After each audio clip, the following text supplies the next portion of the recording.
Prologue. The man who wants to save humanity.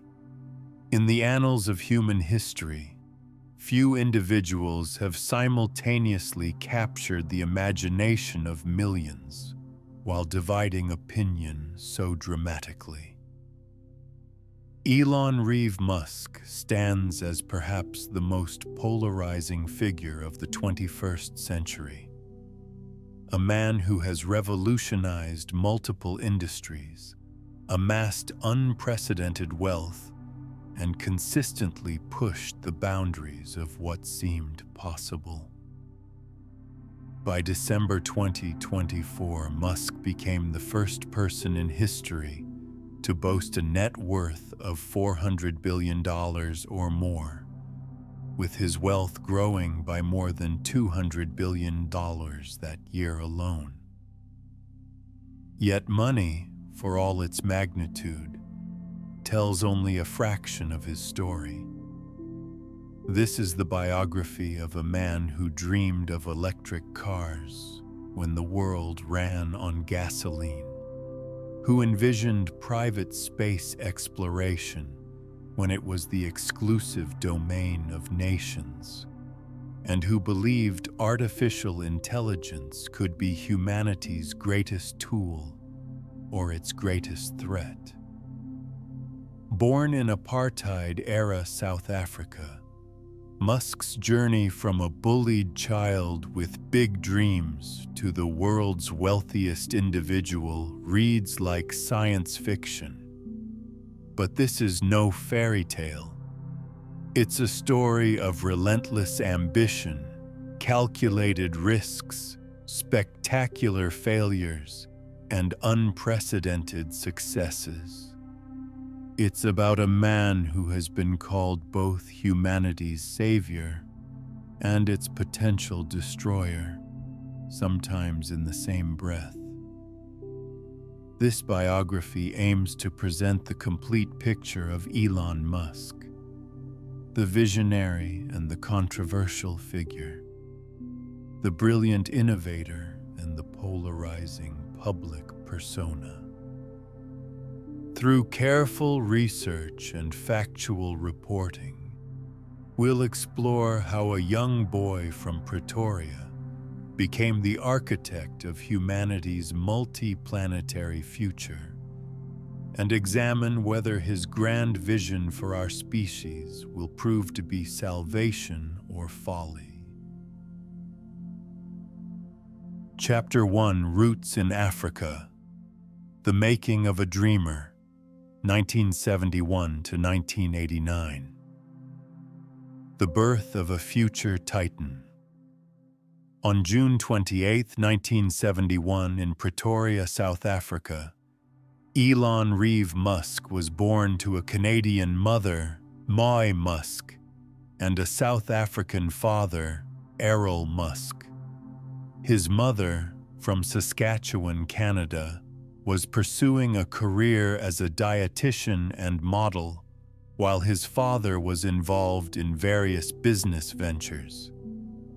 The family lived in what was then apartheid South Africa, a nation divided by racial segregation and international sanctions.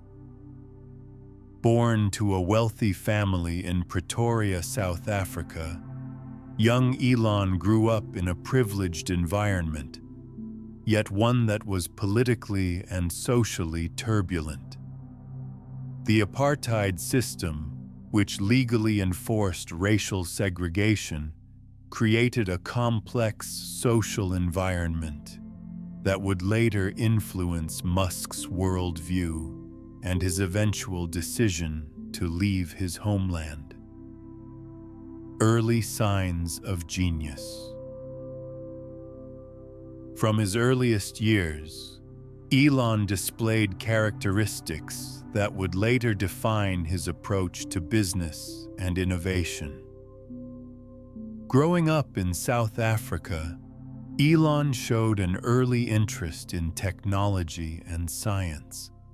He read voraciously and developed a deep passion for computing and programming from a young age.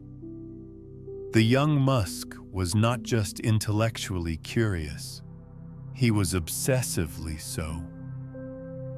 While other children his age were playing traditional games, Elon was already immersing himself in books, often reading for up to 10 hours a day. His appetite for knowledge was insatiable, covering topics from science fiction to encyclopedias. This voracious reading habit would become one of his defining characteristics and a key source of his later innovations.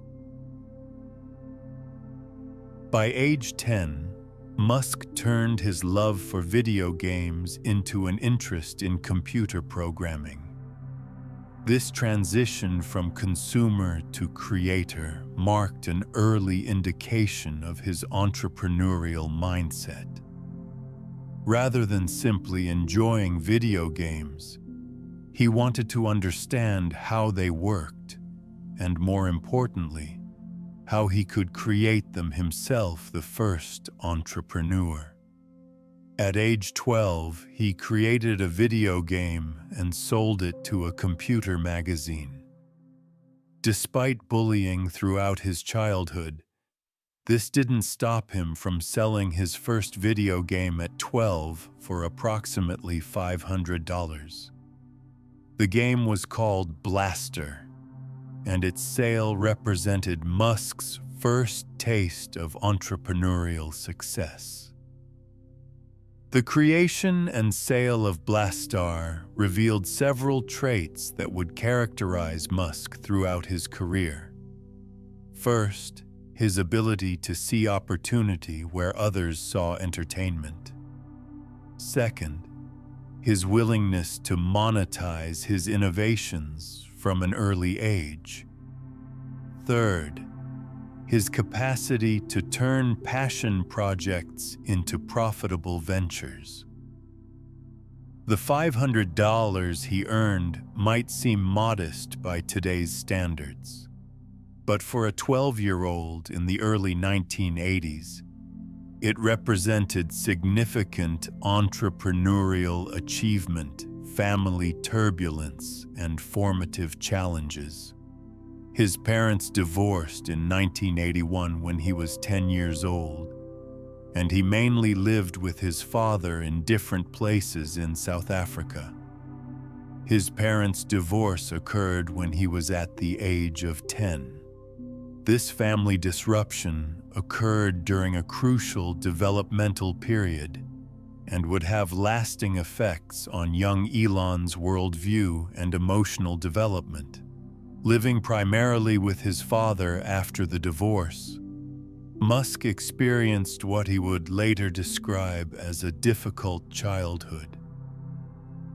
The relationship with his father was complex and often strained, contributing to emotional challenges that would influence his personality and drive throughout his life. These early experiences with family instability may have contributed to his later fierce independence and his sometimes difficult relationships with business partners and employees. Education and early intellectual development. He went to Waterkloof House Preparatory School and graduated from Pretoria Boys High School. During his school years, Musk faced significant challenges beyond the typical academic curriculum. South Africa in the 1970s and 1980s was a nation under international sanctions due to apartheid, creating an environment of political tension and social unrest. The young Musk's experience in South African schools was marked by both academic excellence and social difficulties. Bullying throughout his childhood was a persistent problem, yet rather than break his spirit, these experiences seemed to strengthen his resolve and independence. The bullying he endured would later contribute to his somewhat combative public persona and his tendency to respond aggressively to critics. During these formative years, Musk's intellectual interests continued to expand beyond computers and programming.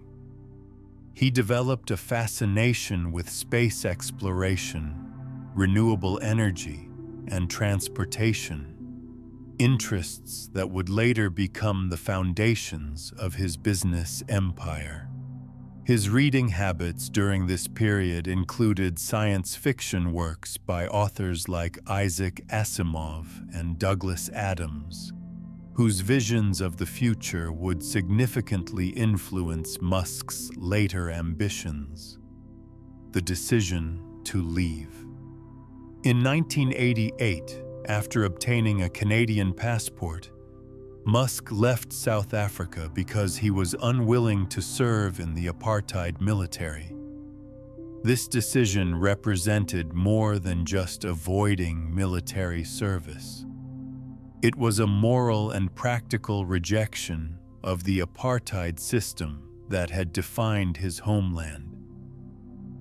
The choice to leave South Africa at age 17 required considerable courage and independence. Musk traveled to Canada at the age of 17 to attend Queen's University and evade military service in South Africa. Musk got his Canadian citizenship the same year, partly because he thought it would be easier to get American citizenship that way. This strategic thinking, obtaining Canadian citizenship as a stepping stone to American citizenship, demonstrated the calculating approach that would characterize Musk's later business decisions. Even as a teenager, he was thinking several steps ahead, planning not just his immediate escape from apartheid South Africa, but his eventual path to the United States, which he saw as the land of opportunity for his entrepreneurial ambitions. The South African legacy. Musk's South African origins would continue to influence his worldview and business philosophy throughout his life. The experience of growing up in a society marked by extreme inequality and political tension gave him a unique perspective on social issues and the potential for technology to address global challenges. The apartheid era's international isolation also taught Musk the importance of global connectivity and cooperation, lessons that would later influence his approach to business and his vision for humanity's future. His later emphasis on sustainable energy, space exploration, and global internet connectivity can be traced back to his formative experiences in a nation that was cut off from much of the world. Musk lived what can only be described as a neo-colonial life during his time in South Africa, an experience that gave him both privilege and perspective on inequality. This background would later influence his statements about global development and his philanthropic interests, though it would also generate controversy about his understanding of systemic inequality and social justice, setting the stage for greatness. By the time Elon Musk left South Africa in 1988, the fundamental elements of his personality and worldview were already established. He had demonstrated entrepreneurial instincts, technical aptitude, and an insatiable appetite for learning. He had also developed the resilience and independence that would serve him well in the challenges ahead. The bullying, family turmoil, and political environment of his youth had created a young man who was comfortable with conflict and motivated by proving others wrong. His early success with Blastar had given him confidence in his ability to turn ideas into reality and reality into profit. Most importantly, his voracious reading and early exposure to science fiction had planted the seeds of the grand visions that would later drive his business empire. As the young Musk prepared to leave Africa for North America, he carried with him not just dreams of personal success, but grander ambitions for humanity itself.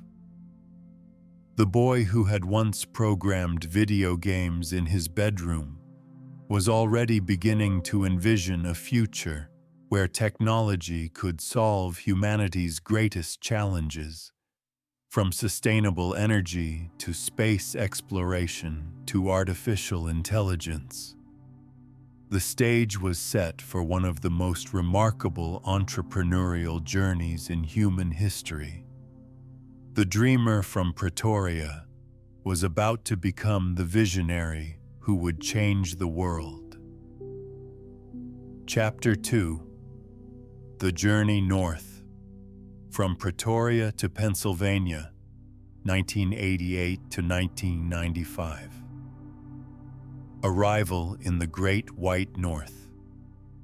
By the time he turned 17, Elon Musk flew himself to Queen's University in Canada, beginning a new chapter that would ultimately lead him to become one of the world's most influential entrepreneurs.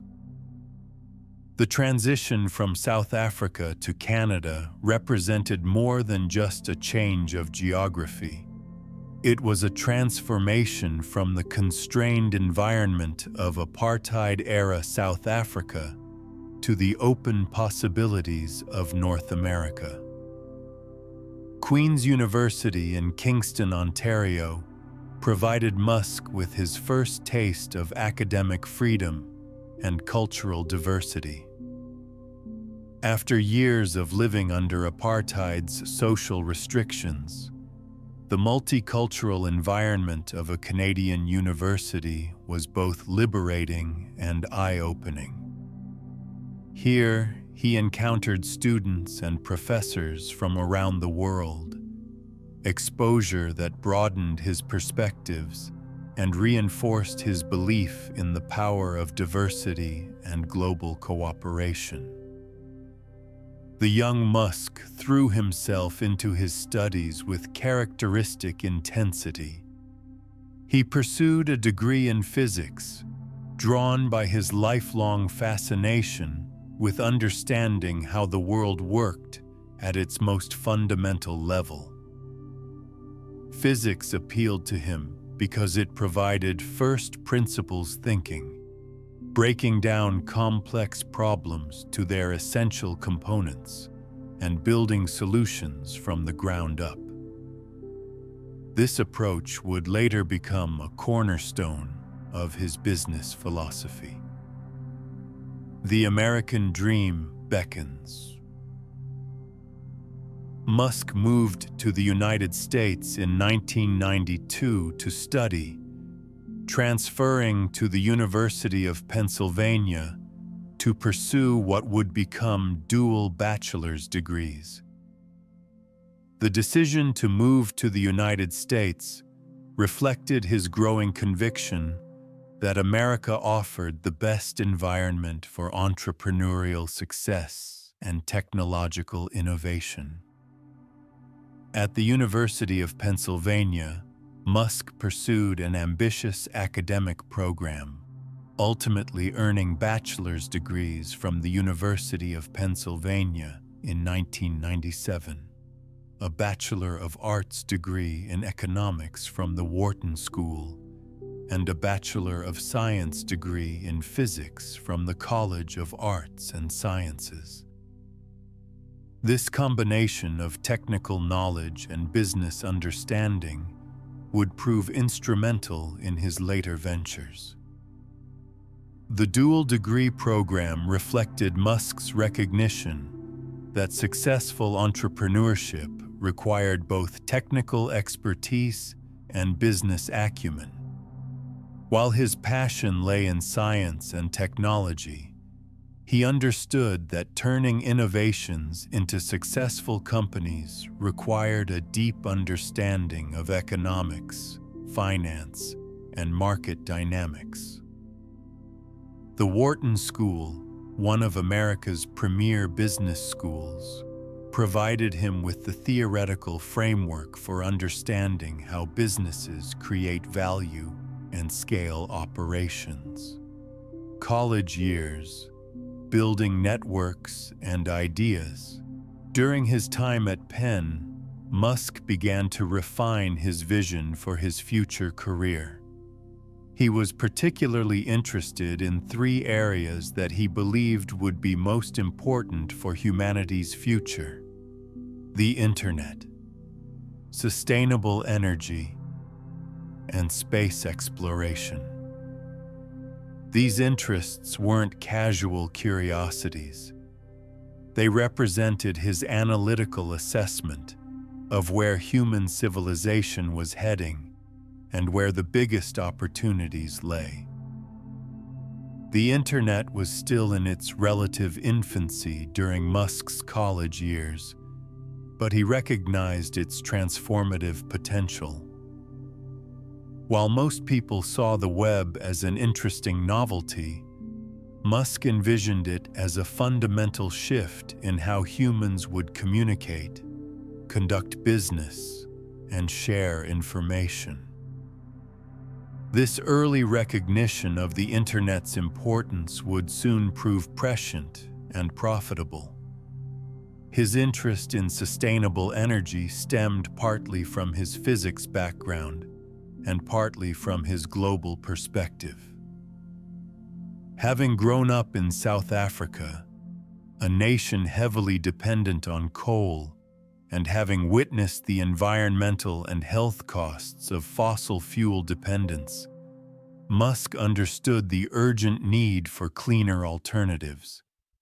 He began to envision a future powered by solar energy and electric vehicles, ideas that seemed far-fetched to most observers in the early 1990s.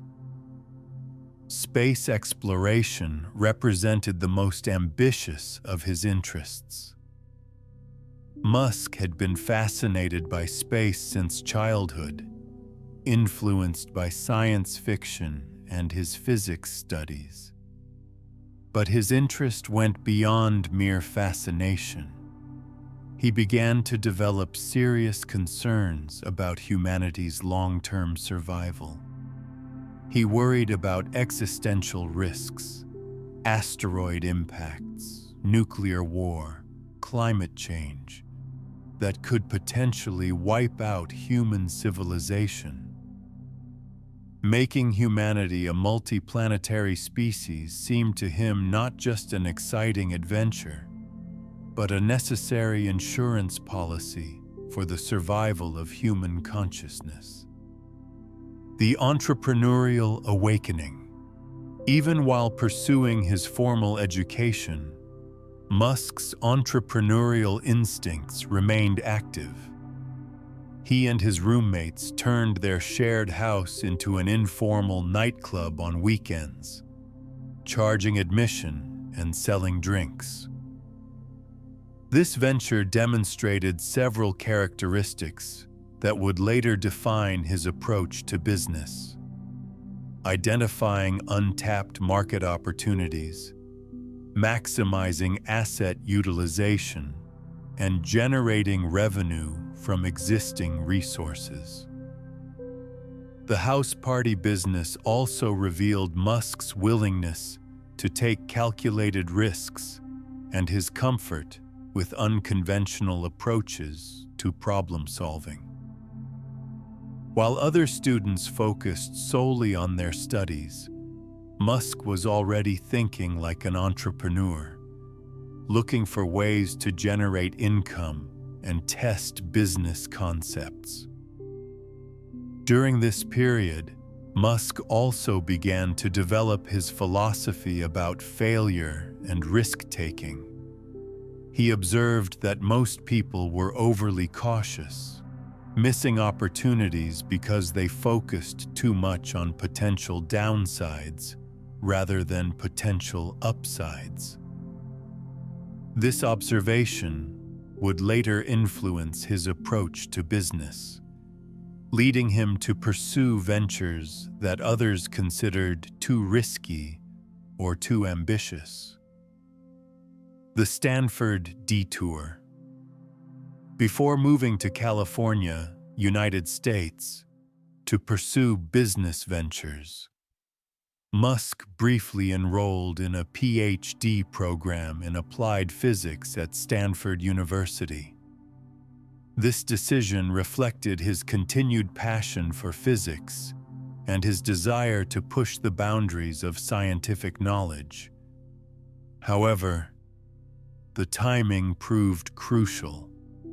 He was arriving in Silicon Valley just as the internet revolution was beginning to accelerate. After just 2 days at Stanford, Musk made one of the most consequential decisions of his life. He dropped out to pursue entrepreneurial opportunities in the emerging internet economy. This decision required enormous confidence and risk tolerance. He was abandoning a prestigious academic path and the security of a structured educational program to chase uncertain business opportunities. The decision to leave Stanford was driven by Musk's recognition that the internet represented a once-in-a-generation opportunity. He understood that the window for establishing successful internet companies was narrow, and that waiting several years to complete a PhD would mean missing the most important entrepreneurial opportunity of his lifetime. This ability to recognize and act on historically significant moments would become one of Musk's defining characteristics. The Silicon Valley mindset. Arriving in Silicon Valley. In 1995, Musk found himself at the epicenter of one of the most significant technological revolutions in human history. The region was buzzing with excitement about the internet's potential, and venture capital was flowing to anyone with a credible plan to capitalize on the emerging digital economy. Silicon Valley's culture of innovation, risk-taking, and rapid scaling aligned perfectly with Musk's personality and ambitions. Here was a place where audacious goals were encouraged, where failure was seen as a learning opportunity rather than a career-ending mistake, and where young entrepreneurs could access the capital and expertise needed to build global companies. The Valley's emphasis on first principles thinking also resonated with Musk's physics background. Just as physicists broke down complex phenomena into fundamental laws, Silicon Valley entrepreneurs were learning to deconstruct complex business problems into basic elements and build innovative solutions from scratch. This approach would become central to Musk's later success across multiple industries. Lessons from the educational journey. Musk's educational journey from South Africa to Canada to the United States provided him with more than just academic credentials. It gave him a global perspective, exposing him to different cultures, economic systems, and ways of thinking. This international experience would prove invaluable as he later built companies with global ambitions. His physics education taught him to think systematically and analytically, to question assumptions, and to seek fundamental understanding rather than surface-level knowledge. These skills would later enable him to enter established industries and identify innovative approaches that incumbent companies had overlooked. His business education at Wharton provided him with the frameworks for understanding how companies create value, manage risk, and scale operations. This knowledge would prove essential as he navigated the complex world of venture capital, public offerings, and corporate governance. Perhaps most importantly, his educational journey taught him the value of continuous learning. Throughout his time in school, Musk maintained his voracious reading habits, constantly seeking new knowledge and perspectives. This commitment to lifelong learning would enable him to master new industries and technologies throughout his career. Setting the entrepreneurial stage. By 1995, Elon Musk had completed his transformation from a bullied child in apartheid South Africa to a well-educated young entrepreneur in Silicon Valley. He had developed the technical knowledge, business understanding, and global perspective that would serve as the foundation for his future ventures. More importantly, he had refined his vision for his role in shaping humanity's future. He was convinced that the internet would revolutionize human communication and commerce. He believed that sustainable energy was essential for civilization's long-term survival, and he was determined to help make humanity a multiplanetary species. These weren't just business interests. They represented Musk's assessment of the most important challenges and opportunities facing human civilization. His educational journey had given him the tools to tackle these challenges, and Silicon Valley provided the environment where such ambitious goals might actually be achievable. The stage was now set for Musk to begin building the companies that would transform multiple industries and establish him as one of the most influential entrepreneurs of his generation. The dreamer from Pretoria had become an educated visionary, armed with knowledge, ambition, and an unwavering belief that technology could be used to solve humanity's greatest challenges. The boy who had once sold a video game for $500 was about to embark on a journey that would eventually make him the wealthiest person in human history. But more than personal wealth, he was driven by grander ambitions: to accelerate humanity's transition to sustainable energy, to make space exploration accessible to civilians, and to ensure that human consciousness could survive and thrive beyond Earth.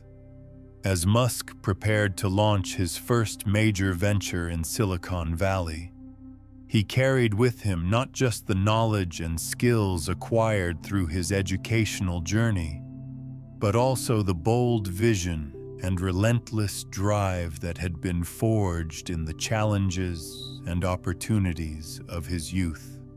The next chapter of his story would begin with a simple idea about online business directories, but it would ultimately lead to a business empire spanning electric vehicles, space exploration, social media, and the frontiers of human consciousness itself. Chapter 3: Silicon Valley Baptism. Zip2 and the First Fortune, 1995 to 1999. The Internet Gold Rush begins. When Elon Musk arrived in Silicon Valley in 1995, the Internet was experiencing explosive growth, but most businesses hadn't yet figured out how to capitalize on this new medium. Traditional companies were still skeptical about the commercial potential of the World Wide Web, while entrepreneurs were racing to build the infrastructure and applications that would define the digital economy. In 1995, Musk co-founded the software company Zip2.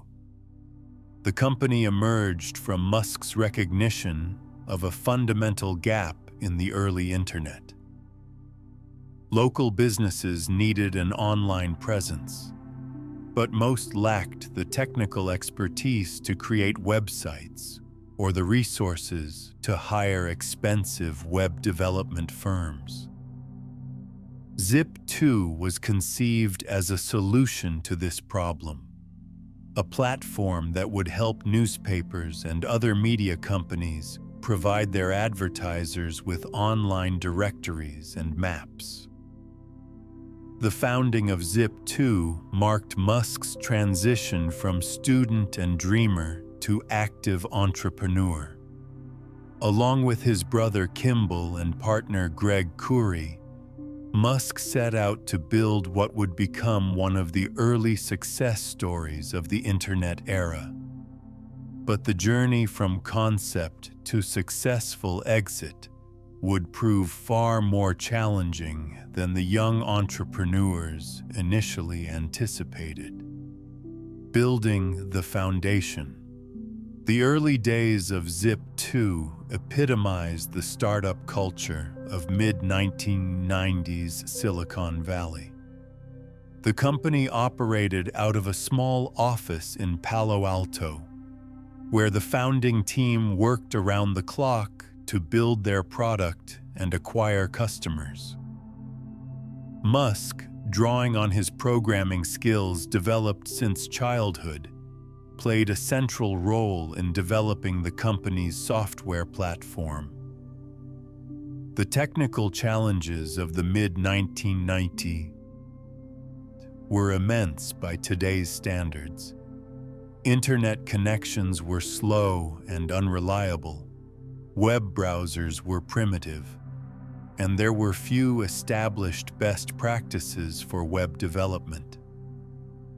Creating a platform that could reliably deliver business directory information and maps required innovative solutions to problems that no one had previously solved.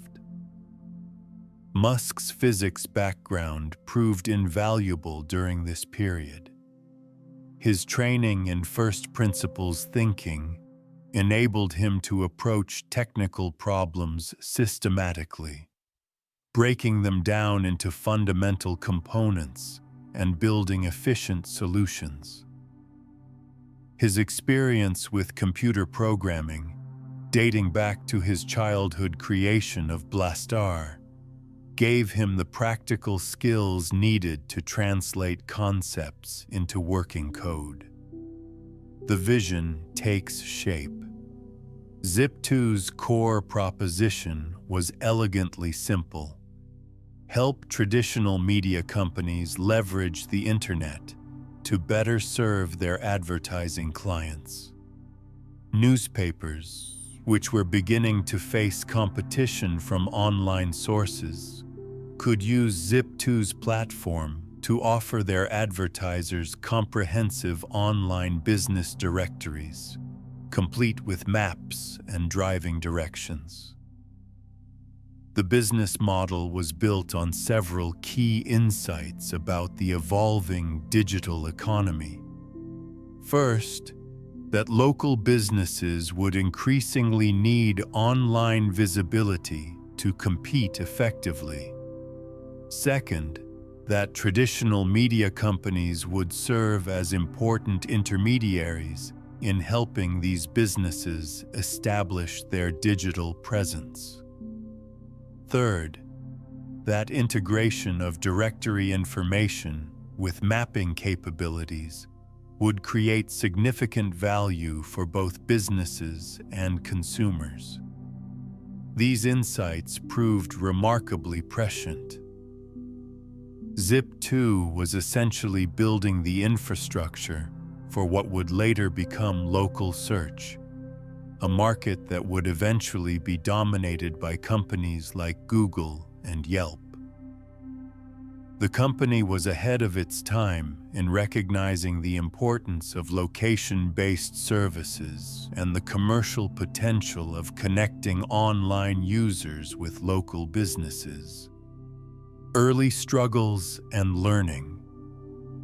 The path to success was far from smooth. Zip2 faced numerous challenges that tested the resolve and resourcefulness of its founding team. Securing initial funding proved difficult, as many potential investors were still skeptical about internet businesses. The company operated on extremely tight budgets, with the founders often working without pay and sleeping in the office to minimize expenses. Customer acquisition was another major challenge. While the theoretical value proposition was clear, convincing newspaper executives to invest in internet technology required extensive education and relationship building. Many traditional media executives viewed the internet as a threat rather than an opportunity, making them resistant to new solutions like Zip2's platform.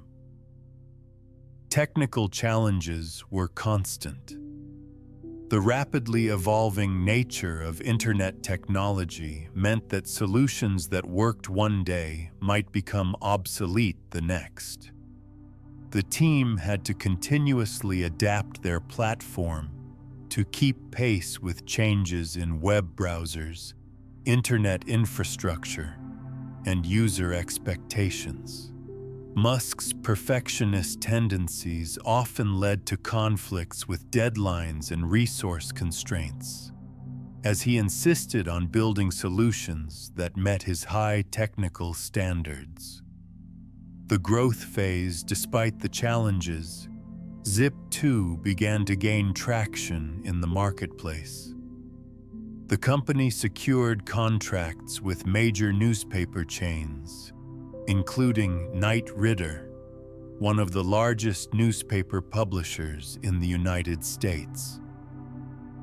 These early wins validated the business model and provided the revenue needed to invest in further product development and market expansion. Musk's role in the company extended far beyond his initial technical contributions. He became deeply involved in product strategy, business development, and strategic planning. His ability to see the bigger picture, understanding how Zip2 fit into the broader evolution of the internet economy, helped guide the company's development and positioning. The success of Zip2 also provided Musk with his first extensive exposure to the venture capital ecosystem. Working with investors taught him valuable lessons about startup financing, corporate governance, and the expectations of professional investors. These lessons would prove invaluable in his future ventures, as he learned to balance the interests of founders, employees, and investors, while maintaining focus on long-term value creation. Leadership challenges and personal growth. As Zip2 grew, Musk encountered the complex challenges of scaling a technology company, managing a growing team, establishing corporate processes, and maintaining company culture while pursuing rapid growth required skills that weren't taught in his physics or economics coursework. He had to learn on the job, making mistakes and adapting his approach as the company evolved. One of the most significant challenges was learning to work effectively with professional managers and experienced executives. As venture capital investors became involved in the company, they brought in seasoned professionals to help guide Zip2's growth. Musk, accustomed to having direct control over technical decisions, had to learn to collaborate with and sometimes defer to executives with different perspectives and priorities. This period marked the beginning of Musk's evolution from technical founder to business leader. He began to develop the strategic thinking skills and leadership capabilities that would later enable him to build and manage much larger organizations. The experience also taught him valuable lessons about the importance of company culture and the challenge of maintaining startup agility as organizations grow. Market evolution and strategic positioning. During Zip2's growth phase, the internet landscape was evolving rapidly. Search engines like Yahoo and AltaVista were becoming important gateways to online information. E-commerce was beginning to emerge as a significant economic force. The competitive landscape for online business directories was becoming more crowded and sophisticated. Musk and his team worked constantly to stay ahead of these trends. They invested heavily in improving the user experience of their platform, adding features and capabilities that would differentiate Zip2 from emerging competitors. They also worked to expand beyond their initial focus on newspapers, exploring opportunities with other types of media companies and direct relationships with businesses themselves.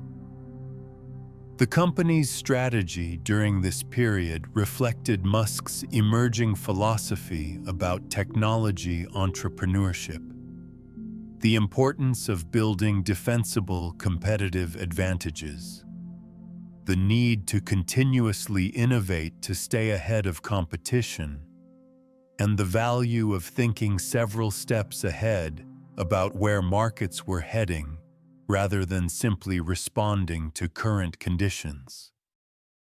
The exit strategy. By 1999, Zip2 had established itself as a significant player in the online business directory market. The company was generating substantial revenue, had relationships with major media companies, and had built a robust technology platform. However, the competitive landscape was evolving, and it was becoming clear that the company would need significant additional investment to compete with larger, better-funded rivals. At the same time, the broader internet economy was experiencing unprecedented growth and valuation multiples. Public and private investors were paying premium prices for internet companies, creating attractive exit opportunities for successful startups.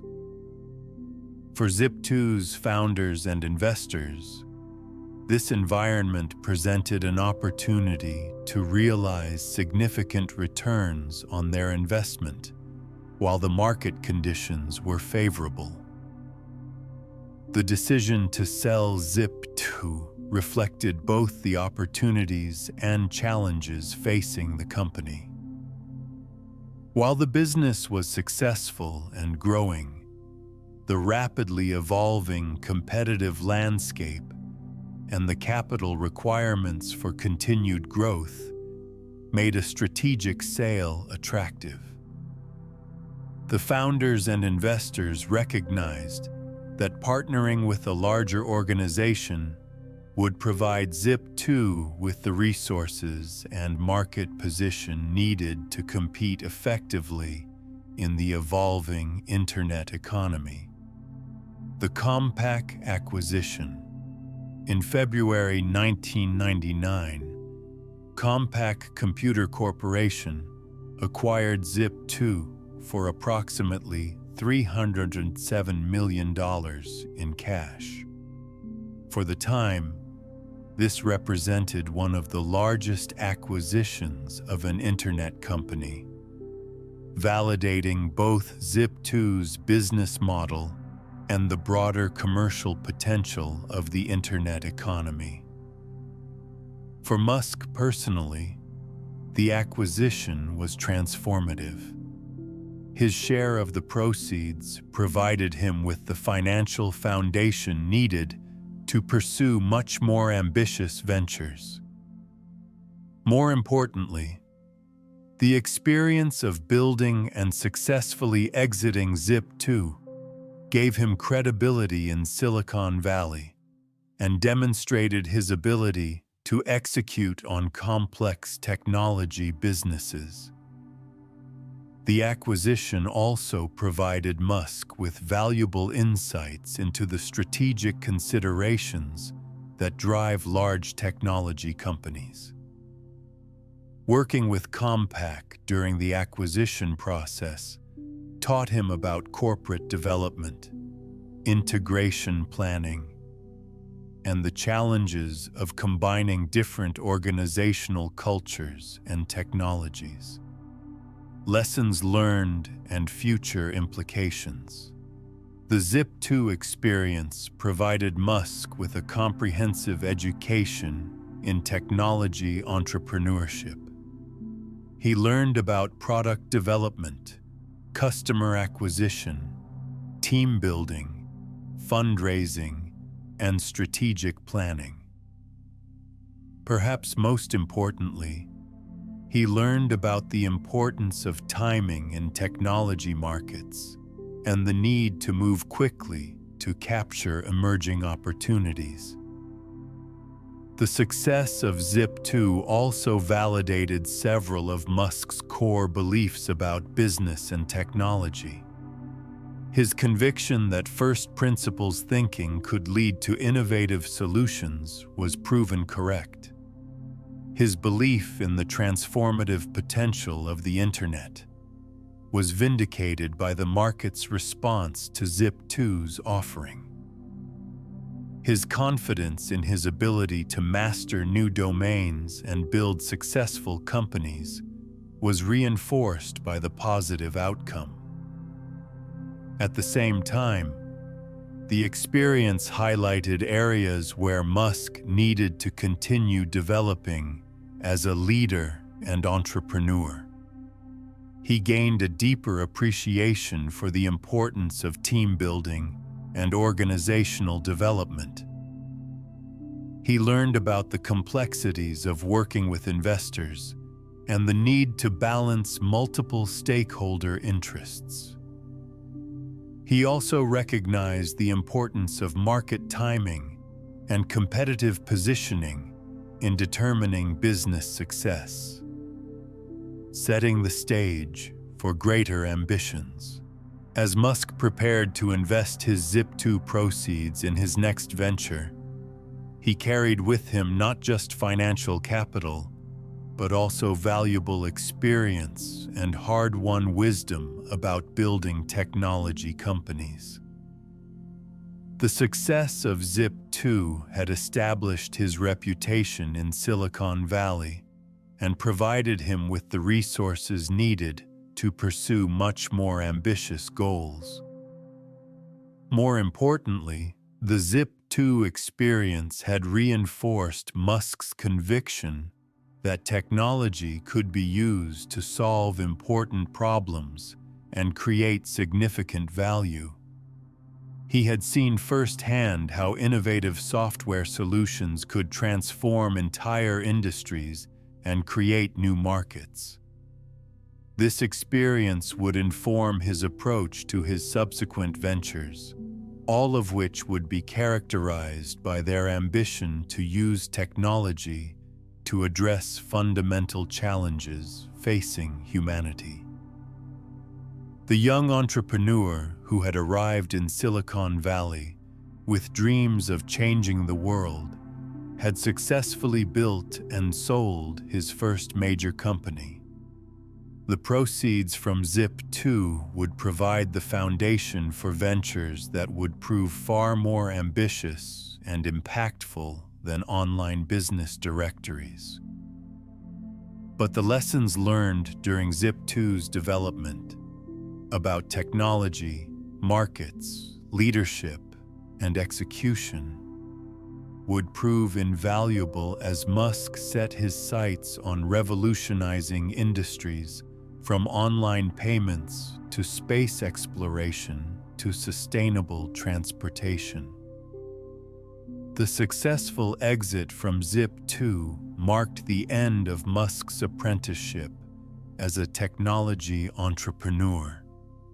He had proven his ability to identify market opportunities, build innovative solutions, and execute successfully in highly competitive markets.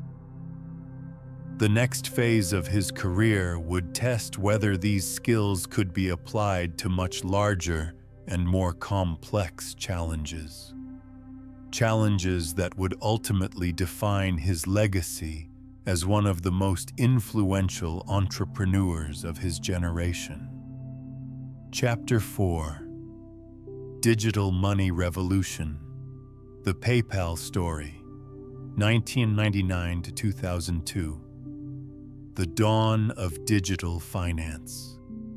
Fresh from his success with Zip2, Elon Musk was ready to tackle his next ambitious project.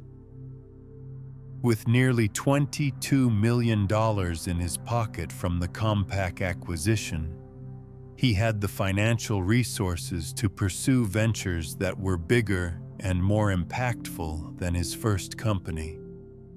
The question was, where could he make the biggest difference?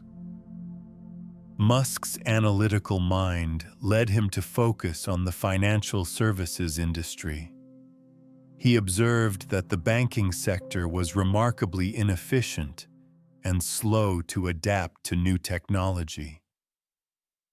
While the internet was revolutionizing communication, commerce, and information sharing, financial transactions were still largely dependent on paper checks, physical branch visits, and antiquated computer systems that had been built decades earlier. The opportunity seemed enormous. Financial services represented one of the largest sectors of the global economy, yet it was also one of the most resistant to innovation. Musk envisioned a future where financial transactions could be conducted entirely online, instantly and at a fraction of the cost of traditional banking. This vision would become the foundation for his next venture, X.com. Building X.com, the universal financial platform. In March 1999, just 1 month after selling Zip2, Musk founded X.com with the ambitious goal of creating a comprehensive online financial services platform. The company's name reflected Musk's grand vision. X.com would be the single destination for all financial needs, from basic banking to loans, insurance, and investment services. The concept was revolutionary for its time. While most traditional banks were just beginning to offer basic online services, Musk envisioned a completely digital financial institution that could operate more efficiently and provide better service than brick-and-mortar competitors. X.com would eliminate the overhead costs associated with physical branches, pass those savings on to customers, and use technology to provide financial services that were faster, more convenient, and more accessible than anything available through traditional banks. Musk invested $12 million of his own money into X.com, demonstrating his deep commitment to the venture. This personal investment represented a significant portion of his wealth from the Zip2 sale, indicating his confidence in the company's potential and his willingness to bet big on his vision for the future of financial services. The PayPal competition and merger. While Musk was building X.com, another startup called Confinity was pursuing a similar vision in the digital payments space. Founded by Peter Thiel and Max Levchin, Confinity had developed a product called PayPal that focused specifically on enabling secure online payments between individuals and businesses. Both companies were targeting the same fundamental problem: the need for a secure, convenient way to transfer money electronically. However, their approaches differed significantly. X.com was pursuing a comprehensive financial services platform, while PayPal was focused specifically on solving the payments problem. This difference in strategic focus would prove crucial as both companies competed for market share and investor attention. The competition between X.com and PayPal was intense and expensive. Both companies were spending heavily on customer acquisition, often paying users to sign up for their services and refer new customers. This customer acquisition war was unsustainable for both organizations, as the costs of acquiring new users were often higher than the revenue those users generated. By early 2000, it became clear to both companies that their competitive battle was mutually destructive. Rather than continuing to compete and potentially allowing a third player to emerge as the dominant force in online payments, the two companies decided to merge. In March 2000, X.com and Confinity merged in a deal that created a combined company with complementary strengths and a clearer path to market dominance. Leadership struggles and strategic pivots. The merger of X.com and Confinity brought together two strong-willed founding teams with different visions for the company's future direction. Musk, as the CEO of the larger company, initially led the combined organization. However, the integration of the two companies proved more challenging than anticipated, leading to internal conflicts about strategy, technology platforms, and company culture. One of the key strategic decisions facing the merged company was whether to focus on X.com's comprehensive financial services vision or PayPal's more focused payments platform. Market feedback was providing clear signals. Customers were enthusiastically adopting PayPal's simple person-to-person payment functionality, while the broader financial services offered by X.com were gaining less traction. The decision to focus on the PayPal product represented a significant strategic pivot for Musk. He had to abandon his grander vision of a comprehensive financial services platform in favor of a more focused approach that addressed a specific customer need. This experience taught him valuable lessons about the importance of market feedback in shaping product strategy and the need to be flexible in the face of changing market conditions. In October 2000, while Musk was traveling to Australia, the company's board replaced him as CEO with Peter Thiel.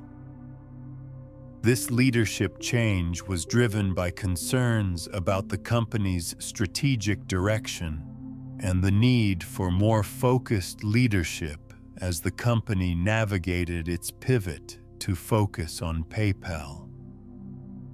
For Musk, being removed as CEO was a humbling experience that taught him important lessons about corporate governance, board management, and the importance of maintaining stakeholder alignment. The eBay revolution. Despite the leadership changes, Musk remained heavily involved in the company as its largest shareholder and a key strategic advisor. The company's focus on PayPal proved prescient as the service began to experience explosive growth, driven largely by its adoption on eBay, the online auction platform. eBay's marketplace created the perfect environment for PayPal's growth. The platform facilitated transactions between strangers who needed a secure way to exchange money for goods. Traditional payment methods like checks or money orders were slow and cumbersome, while credit card transactions between individuals were difficult to facilitate. PayPal provided an elegant solution that enabled fast, secure payments between eBay users. The symbiotic relationship between PayPal and eBay drove enormous growth for the payment service. As more eBay users adopted PayPal, the service became increasingly valuable to both buyers and sellers on the platform. This network effect created a powerful competitive advantage and established PayPal as the dominant payment method for online auctions and peer-to-peer transactions. The success on eBay also validated the broader market opportunity for digital payments. As e-commerce continued to grow, the demand for secure, convenient online payment solutions was expanding rapidly. PayPal was well-positioned to capture this growth and extend its services beyond eBay to other online merchants and use cases. Scaling challenges and innovation. As PayPal's user base grew exponentially, the company faced numerous scaling challenges that required innovative solutions. The platform had to handle millions of transactions while maintaining security, preventing fraud, and providing excellent customer service. These operational challenges pushed the team to develop new technologies and processes that would later become standard practices in the fintech industry. One of the most significant challenges was fraud prevention. Online payments naturally attracted criminals looking to exploit the system through stolen credit cards, identity theft, and other schemes. PayPal had to develop sophisticated algorithms and processes to detect and prevent fraudulent transactions, while minimizing false positives that would inconvenience legitimate users. The company also had to navigate complex regulatory requirements across multiple jurisdictions. Financial services are heavily regulated industries, and PayPal's innovative approach to online payments often didn't fit neatly into existing regulatory frameworks. The team had to work closely with regulators to ensure compliance while advocating for policies that would enable continued innovation in digital payments. Musk's technical background proved valuable during this scaling phase. His ability to understand complex systems and identify bottlenecks helped the team optimize PayPal's infrastructure and processes.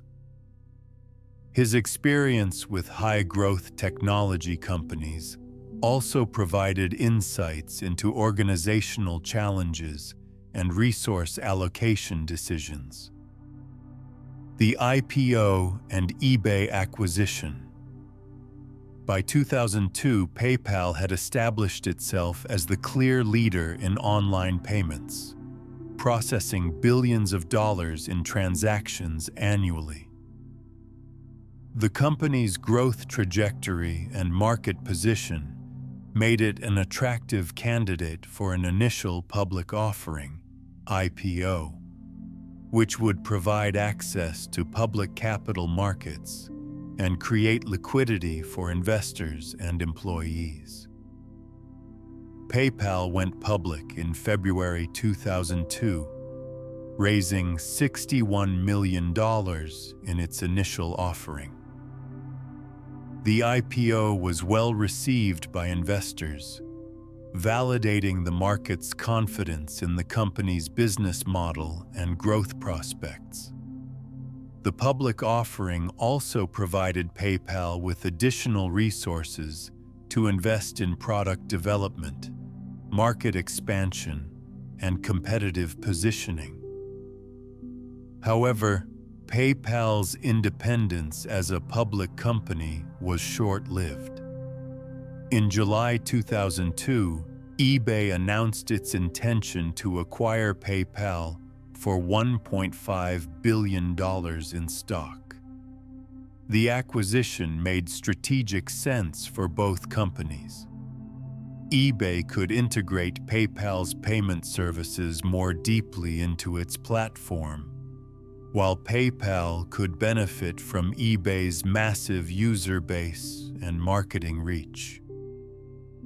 The acquisition also made financial sense for PayPal shareholders.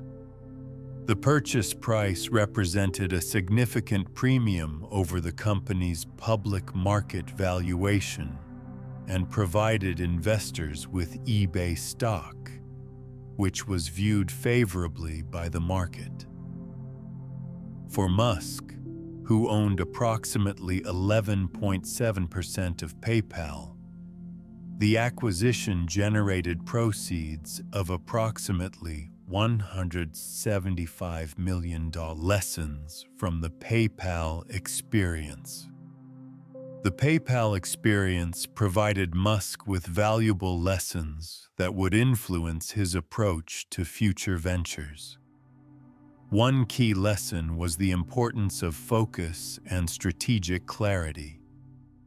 While his original vision for X.com was broader and more ambitious, the market rewarded PayPal's focused approach to solving a specific customer problem.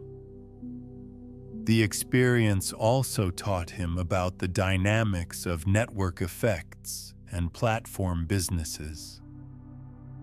PayPal's value increased exponentially as more users adopted the service, creating a powerful competitive moat that was difficult for competitors to breach. This understanding of network effects would later influence his approach to ventures like Tesla's supercharger network and SpaceX's satellite internet constellation. Musk also gained deeper insights into the challenges of scaling technology platforms and managing high-growth organizations.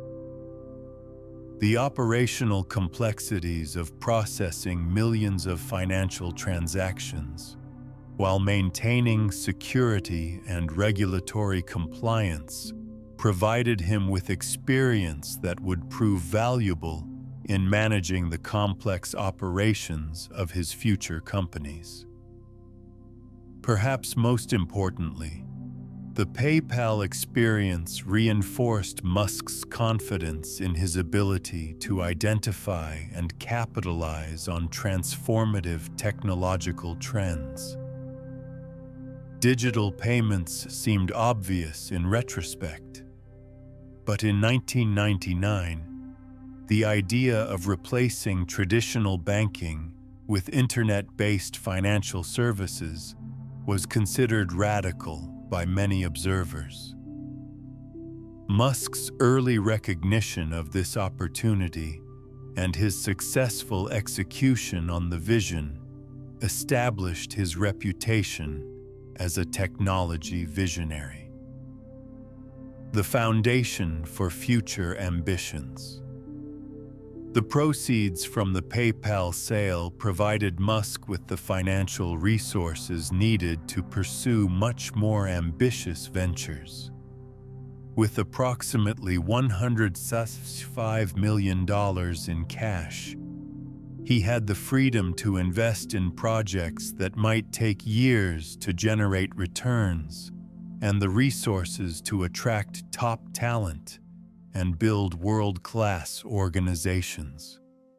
More importantly, the PayPal experience had given him credibility in Silicon Valley and beyond. He had now successfully built and sold 2 technology companies, demonstrating his ability to identify market opportunities, build innovative solutions, and execute successfully in competitive markets. This track record would prove crucial as he sought to raise capital and recruit talent for ventures in industries where he had no previous experience. The PayPal experience also shaped Musk's philosophy about the role of technology in society. He had seen how digital innovations could disrupt established industries and create enormous value for consumers and businesses. This experience reinforced his belief that technology could be used to solve humanity's most important problems, and that entrepreneurship was a powerful tool for driving positive change. Setting the stage for revolutionary ventures as Musk prepared to deploy his PayPal proceeds, he was no longer just another successful Silicon Valley entrepreneur. He had proven his ability to build and scale technology platforms, navigate complex competitive dynamics, and create significant value for investors and customers. The question now was, what would he do with this experience and these resources? The answer would define not just Musk's career, but potentially the trajectory of human civilization itself. His next ventures would tackle challenges far more complex and ambitious than online business directories or digital payments. He would set his sights on revolutionizing space exploration, accelerating the transition to sustainable transportation, and ensuring that humanity could become a multiplanetary species. The young man who had arrived in Silicon Valley with dreams of changing the world now had the resources, experience, and credibility needed to pursue those dreams on an unprecedented scale. The success of Zip2 and PayPal had been impressive, but they were merely the foundation for ventures that would attempt to reshape entire industries and address some of humanity's greatest challenges. The stage was now set for Elon Musk to begin the most ambitious phase of his career, a phase that would establish him as one of the most influential and controversial figures of the 21st century. The proceeds from PayPal would fund not just his next company, but an entire portfolio of ventures aimed at securing humanity's future among the stars and on Earth. Chapter 5: Reaching for the Stars. The birth of SpaceX, 2002-2008. The Mars dream takes shape. In the summer of 2001, even before the PayPal acquisition was complete, Elon Musk began seriously contemplating his next venture. While his previous companies had been successful, they had focused on relatively incremental improvements to existing markets. Now, with significant financial resources at his disposal, Musk was ready to tackle challenges that were truly transformational for humanity. His mind kept returning to space exploration and the long-term survival of human civilization. Musk had been fascinated by space since childhood, but his interest went beyond mere curiosity. He was genuinely concerned about existential risks that could threaten human survival. Asteroid impacts, supervolcanic eruptions, nuclear war, or climate change. In his analysis, making humanity a multiplanetary species was not just an exciting adventure, but a necessary insurance policy for the continuation of human consciousness. The more Musk researched the space industry, the more frustrated he became with its lack of progress. Despite the incredible achievements of the Apollo program in the 1960s, space exploration had largely stagnated. Launch costs remained prohibitively expensive. Space agencies were bureaucratic and risk-averse, and there seemed to be little urgency about expanding human presence beyond Earth. The Russian rocket adventure. In 2001, Musk made his first serious attempt to jumpstart Mars exploration. He traveled to Russia with the goal of purchasing intercontinental ballistic missiles, ICBMs, that could be converted into launch vehicles for a Mars mission. The idea was ambitious but practical. Rather than building rockets from scratch, he would repurpose existing military hardware to create a cost-effective way to send payloads to Mars. The negotiations in Russia provided Musk with his first direct exposure to the space industry's economics and culture. He quickly discovered that launch costs were artificially inflated, not because of inherent technical limitations, but because of monopolistic practices and lack of competition. The Russian officials he met with initially dismissed him as another wealthy American with unrealistic dreams, and their pricing reflected this skepticism. When the Russians quoted him $20 million for a single rocket, Musk began to suspect that the problem with space exploration wasn't just about technology. It was about cost structure and business models. On the flight back from Russia, he began calculating whether it would be possible to build rockets more efficiently by applying first principles thinking to the manufacturing process. The SpaceX founding decision. By 2002, Musk had made a pivotal decision. Instead of buying rockets from established suppliers, he would start his own rocket company. The logic was compelling from a business perspective. If he could reduce launch costs by even a factor of 10, he could open up entirely new markets for satellite deployment, space research, and eventually human spaceflight.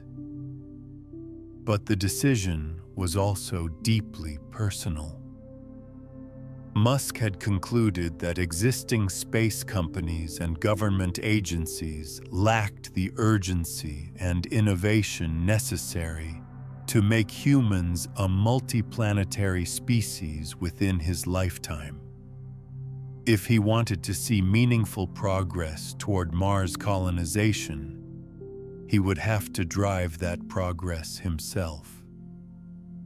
In June 2002, Musk founded Space Exploration Technologies Corporation, SpaceX, with the explicit goal of reducing space transportation costs and enabling the colonization of Mars.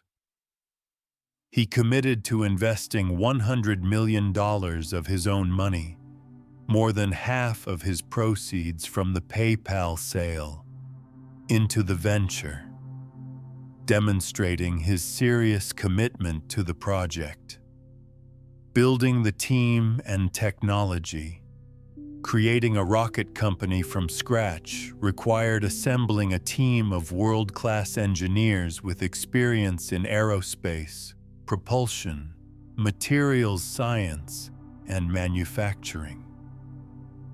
Musk began recruiting talent from established aerospace companies, offering equity, technical challenges, and the opportunity to work on missions that could change the course of human history.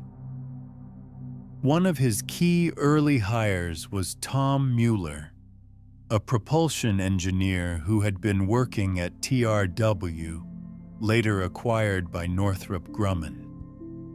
Mueller had been experimenting with rocket engines in his garage and brought both technical expertise and entrepreneurial spirit to SpaceX. His work would prove crucial in developing the Merlin engines that would power SpaceX's early rockets. The company's approach to rocket development was fundamentally different from traditional aerospace contractors. Instead of relying on complex supply chains and outsourcing major components, SpaceX decided to manufacture as much as possible in-house. This vertical integration strategy was driven partly by cost considerations and partly by Musk's desire to maintain control over quality and innovation. First principles rocket design.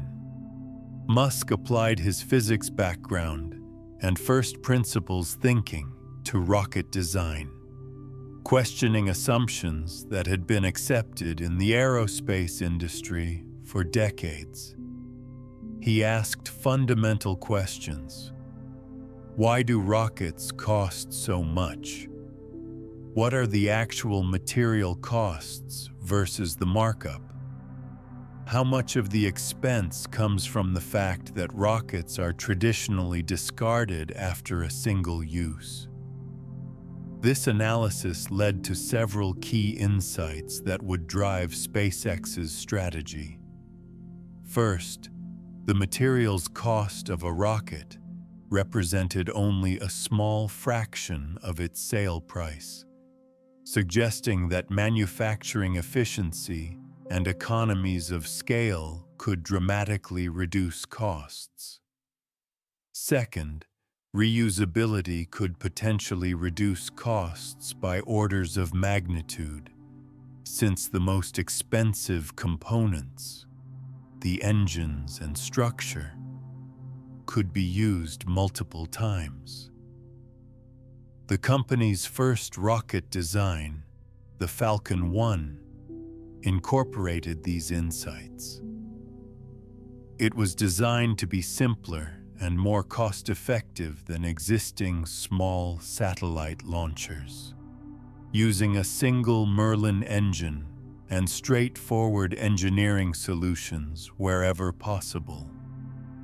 The goal was to demonstrate that private companies could build reliable rockets at a fraction of the cost of traditional contractors.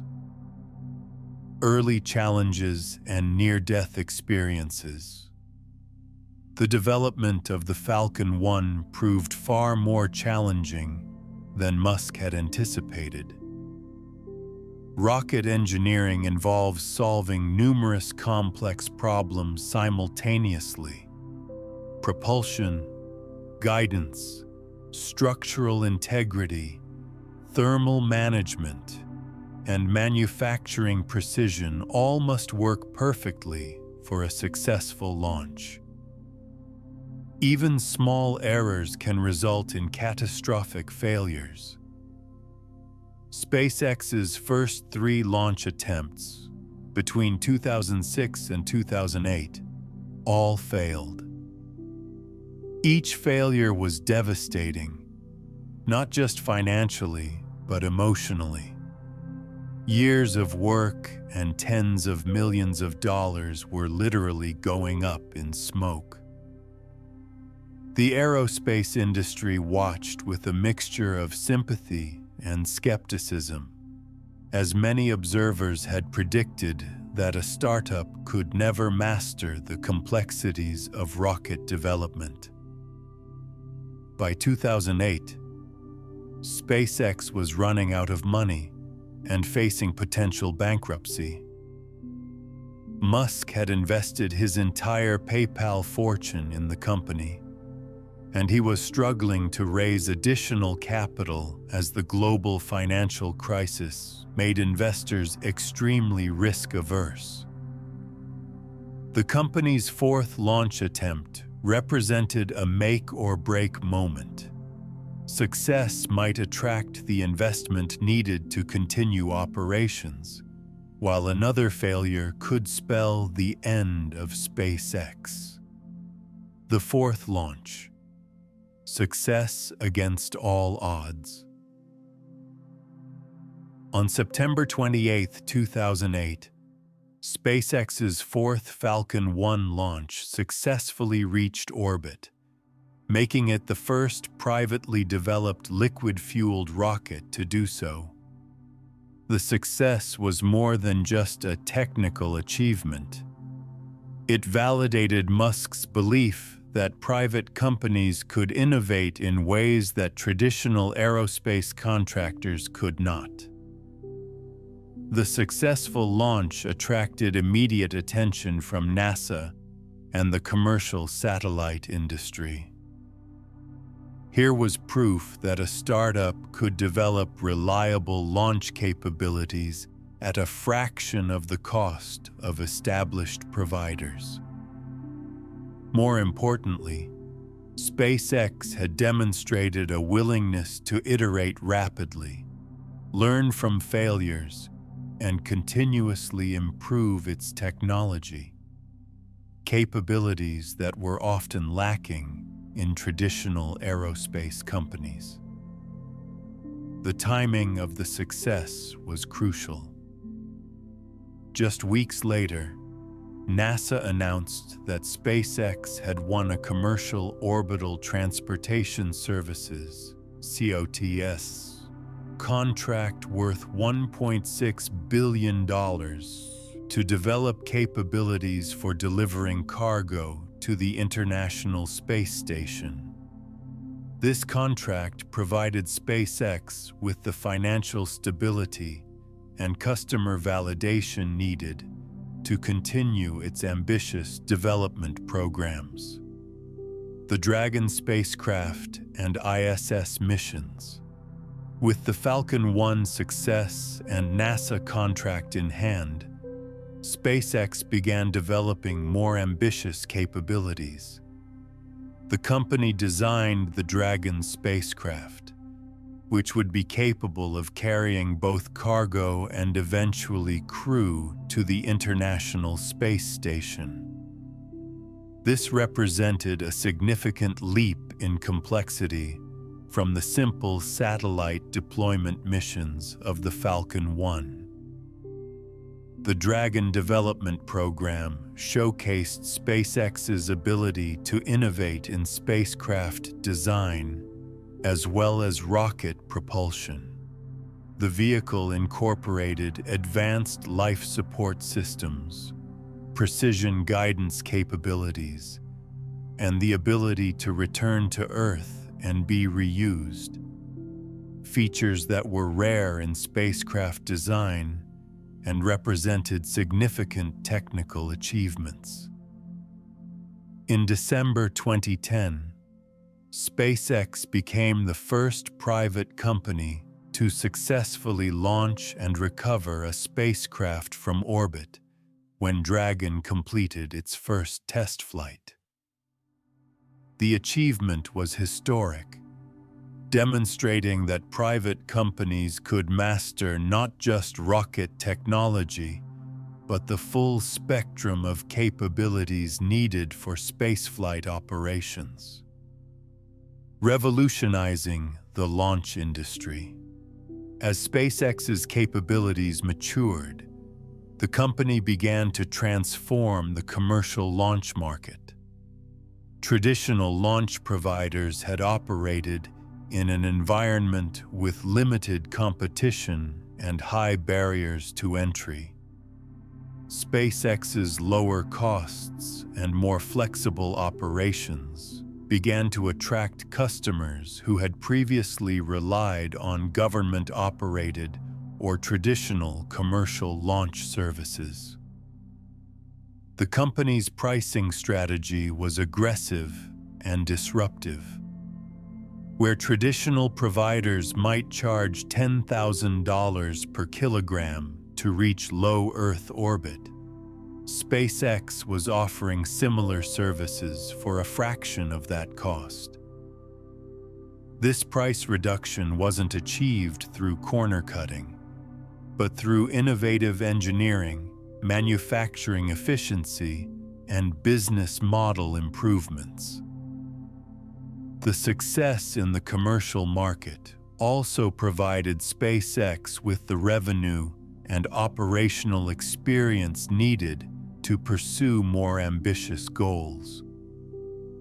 Each successful launch generated income that could be reinvested in research and development, creating a virtuous cycle of improvement and expansion. The reusability revolution. Perhaps SpaceX's most significant innovation was its pursuit of rocket reusability. Traditional rockets are discarded after a single use, like throwing away an airplane after one flight. Musk reasoned that making rockets reusable could reduce launch costs by orders of magnitude, similar to how reusable aircraft made air travel economically viable. The technical challenges of rocket reusability were immense.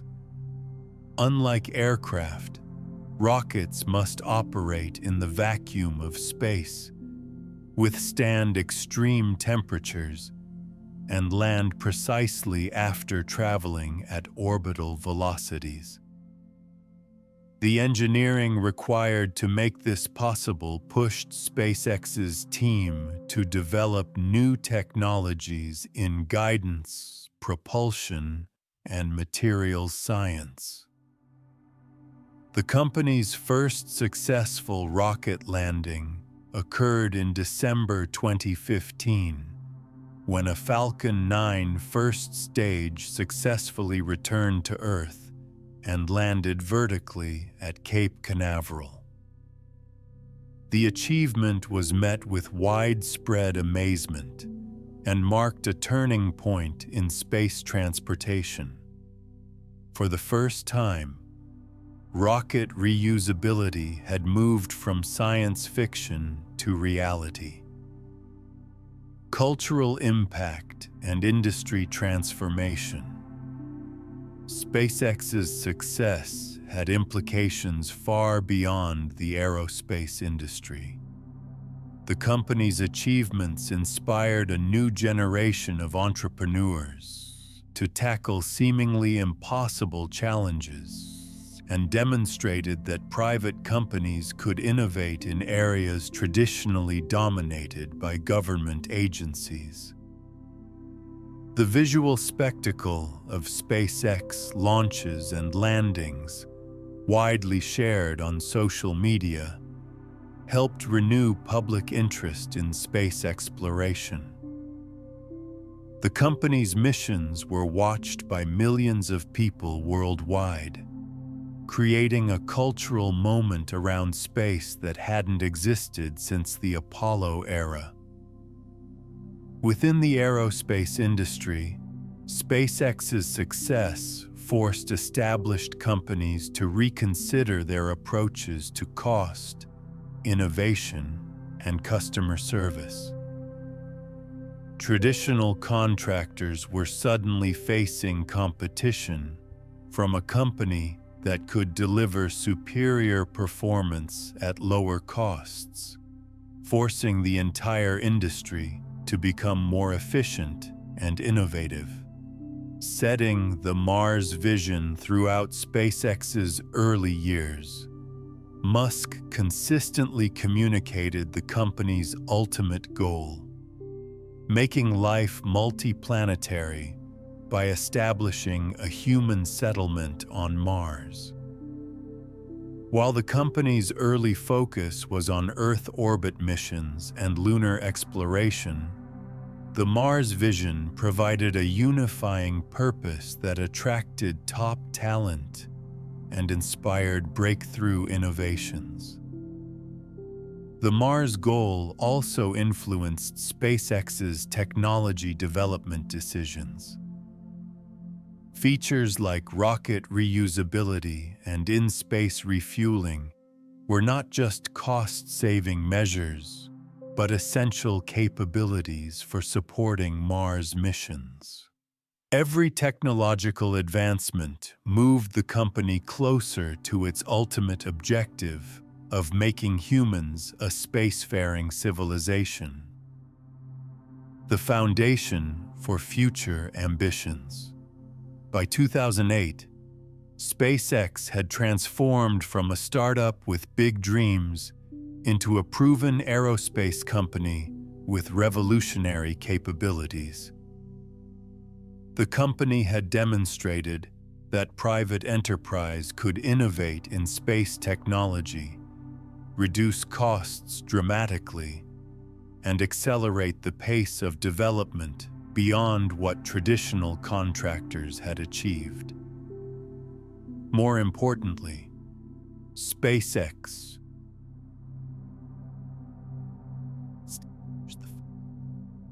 for much more ambitious goals.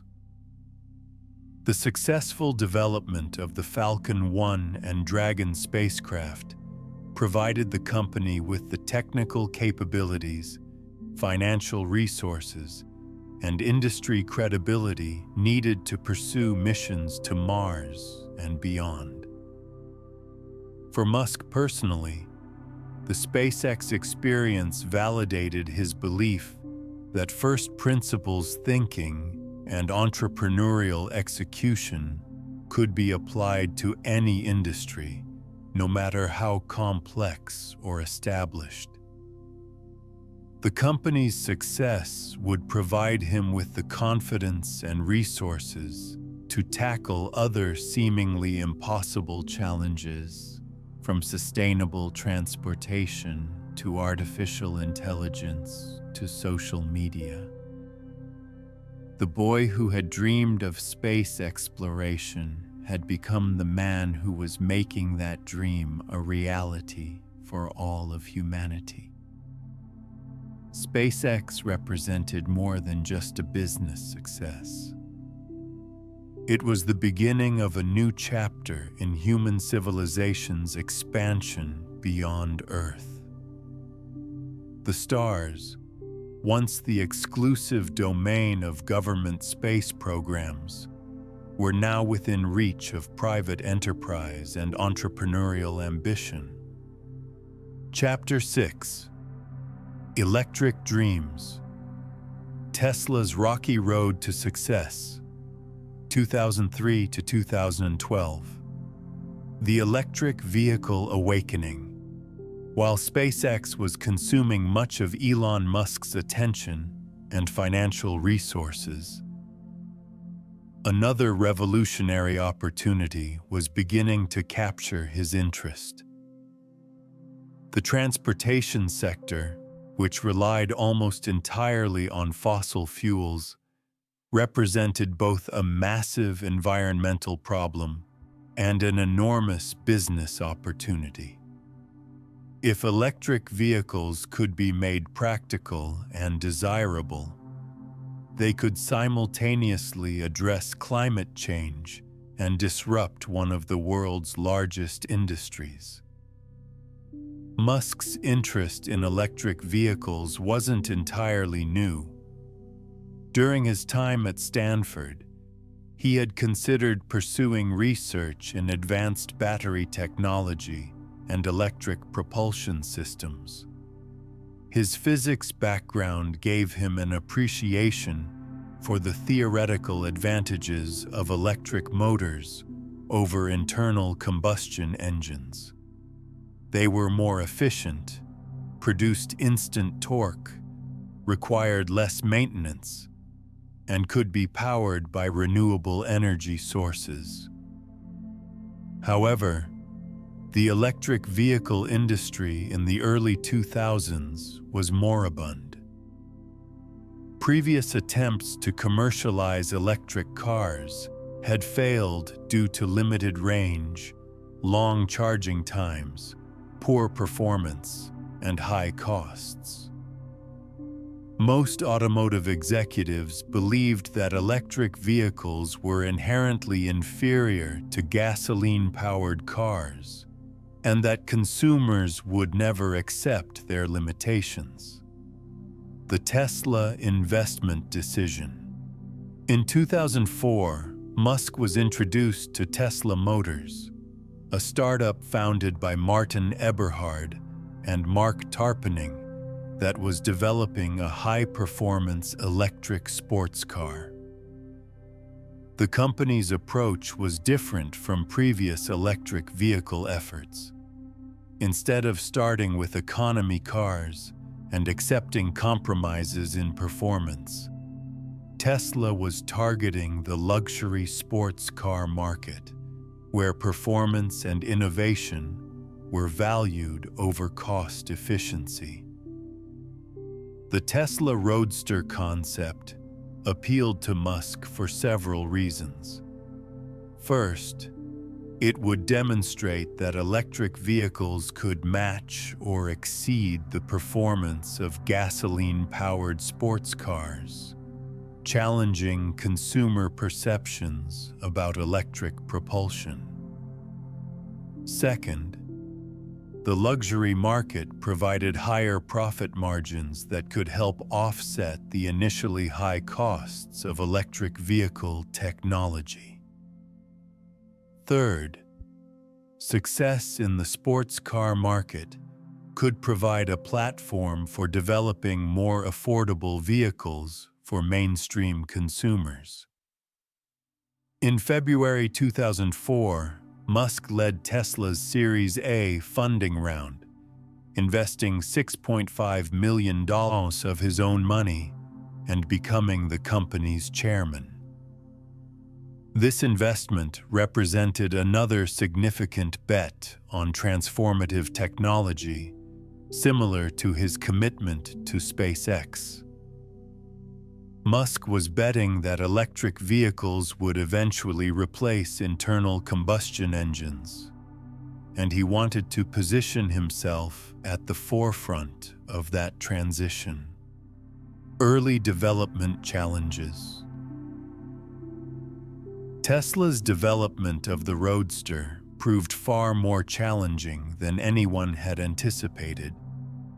Building a car from scratch required mastering numerous complex systems: batteries, electric motors, power electronics, chassis design, manufacturing processes, and regulatory compliance. Each of these areas presented unique technical and business challenges that pushed the small company to its limits. The battery pack represented the most critical and complex component. Tesla partnered with Lotus to use the Elise chassis, but had to develop its own battery systems using thousands of small lithium-ion cells. This approach was unconventional. Most electric vehicle developers used large-format batteries, but it offered advantages in terms of cost, performance, and safety. Manufacturing challenges were equally daunting. Tesla lacked the automotive industry's established supply chains and manufacturing expertise, forcing the company to learn these capabilities while simultaneously developing its first product.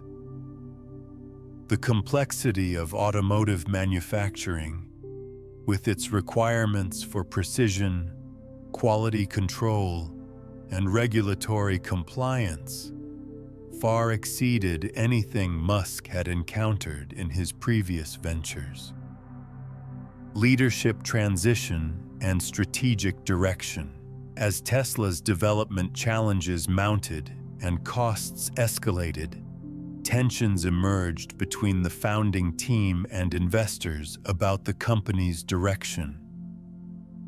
By 2007, the company was burning through cash at an unsustainable rate, and it was becoming clear that significant changes were needed to ensure Tesla's survival.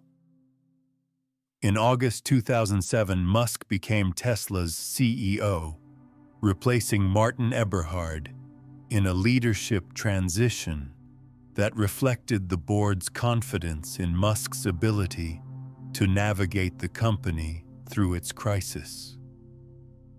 The transition was not without controversy, as it represented a significant change in the company's leadership and strategic direction. As CEO, Musk brought his characteristic intensity and first principles thinking to Tesla's operations. He personally involved himself in every aspect of the business, from engineering decisions to manufacturing processes to marketing strategy. His approach was hands-on and demanding, pushing the team to find solutions to problems that seemed insurmountable. The Roadster launch and market response. Despite the numerous challenges, Tesla successfully launched the Roadster in 2008. The vehicle delivered on the company's promises. It could accelerate from 0 to 60 mph in under 4 seconds, had a range of over 200 miles per charge, and offered the performance characteristics that sports car enthusiasts expected. Most importantly, it proved that electric vehicles could be both practical and desirable. The market response to the Roadster was overwhelmingly positive. Automotive journalists praised its performance and innovation, while customers were willing to pay $100,000 or more for the privilege of owning one of the first practical high-performance electric vehicles. The Roadster's success validated Tesla's strategy and provided crucial credibility for the company's future development efforts. However, the Roadster's production was plagued with delays and quality issues that tested customer patience and the company's reputation. Tesla was learning the automotive industry's lessons about manufacturing consistency and quality control in real time, often at the expense of early customers who experienced various problems with their vehicles. Financial crisis and near-death experience. The 2008 financial crisis hit Tesla at a particularly vulnerable time. The company was ramping up Roadster production while simultaneously developing its next vehicle, the Model S sedan. Both SpaceX and Tesla were consuming enormous amounts of Musk's personal wealth, and the economic downturn made it extremely difficult to raise additional capital. By late 2008, Tesla was within days of bankruptcy. The company's cash reserves were nearly exhausted, and potential investors were reluctant to commit capital during the depths of the financial crisis. Musk faced the possibility of losing both of his companies simultaneously, a scenario that would have wiped out his entire fortune and ended his entrepreneurial career. The situation was so dire that Musk had to choose between saving Tesla or SpaceX. He ultimately decided to invest the last of his liquid assets into Tesla, taking an enormous personal risk to keep the company operational. This decision reflected his deep commitment to the electric vehicle mission and his belief that Tesla's technology could eventually transform the automotive industry. The Model S development, even as Tesla struggled with Roadster production and financial challenges, Musk was already planning the company's next vehicle, a luxury sedan that would compete directly with BMW, Mercedes-Benz, and other premium automotive brands. The Model S represented a much more ambitious undertaking than the Roadster, requiring Tesla to develop new technologies and manufacturing capabilities. The Model S was designed from the ground up as an electric vehicle, rather than being adapted from an existing gasoline car platform. This approach allowed Tesla to optimize the vehicle's design for electric propulsion, resulting in superior performance, efficiency, and interior space. The car would feature advanced software systems, over-the-air updates, and a large touchscreen interface that would redefine the automotive user experience. Developing the Model S required Tesla to master automotive manufacturing at scale. The company purchased a manufacturing facility in Fremont, California, that had previously been operated as a joint venture between Toyota and General Motors. This acquisition provided Tesla with the physical infrastructure needed to produce vehicles at much higher volumes than the hand-built Roadster. Government support and industry validation.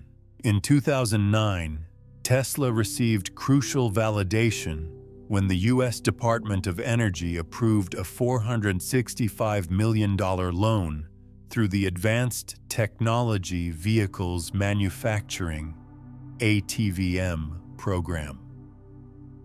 This loan provided Tesla with the financial resources needed to complete Model S development and establish large-scale manufacturing capabilities. The government loan was controversial, as critics questioned whether taxpayer funds should support a startup automotive company. However, the program reflected the Obama administration's commitment to promoting clean energy technologies and reducing America's dependence on imported oil. For Tesla, the loan provided not just financial resources, but also governmental endorsement of the company's mission and technology. The loan also demonstrated that Tesla's technology and business model were being taken seriously by sophisticated evaluators. The Department of Energy's due diligence process was extensive, validating Tesla's technical capabilities and market strategy. This external validation helped attract additional private investment and partnerships with established automotive suppliers. Going public. The Tesla IPO. In June 2010, Tesla became the first American automaker to go public since Ford Motor Company in 1956. The IPO raised $226 million, providing Tesla with additional capital to fund Model S development and production ramp-up. The offering was well received by investors, reflecting growing confidence in electric vehicle technology and Tesla's ability to execute on its vision. The public offering represented a major milestone for Tesla and the broader electric vehicle industry. It demonstrated that public investors were willing to bet on transformative automotive technologies, even when those technologies challenged fundamental assumptions about vehicle design and propulsion systems. Going public also created new pressures and opportunities for Tesla. As a public company, Tesla faced quarterly reporting requirements and investor expectations that sometimes conflicted with the long-term investments needed to develop revolutionary technologies. However, public status also provided access to capital markets and enhanced visibility that would prove valuable as Tesla continued to grow. The Model S launch and industry disruption. The Model S launched in 2012 to widespread critical acclaim. Automotive journalists praised its performance, luxury features, and innovative technology.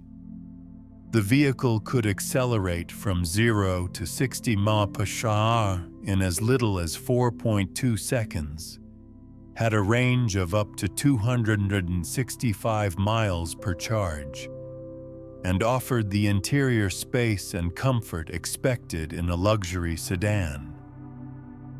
More importantly, the Model S demonstrated that electric vehicles could compete directly with the best gasoline-powered cars in every meaningful dimension: performance, range, luxury, and technology.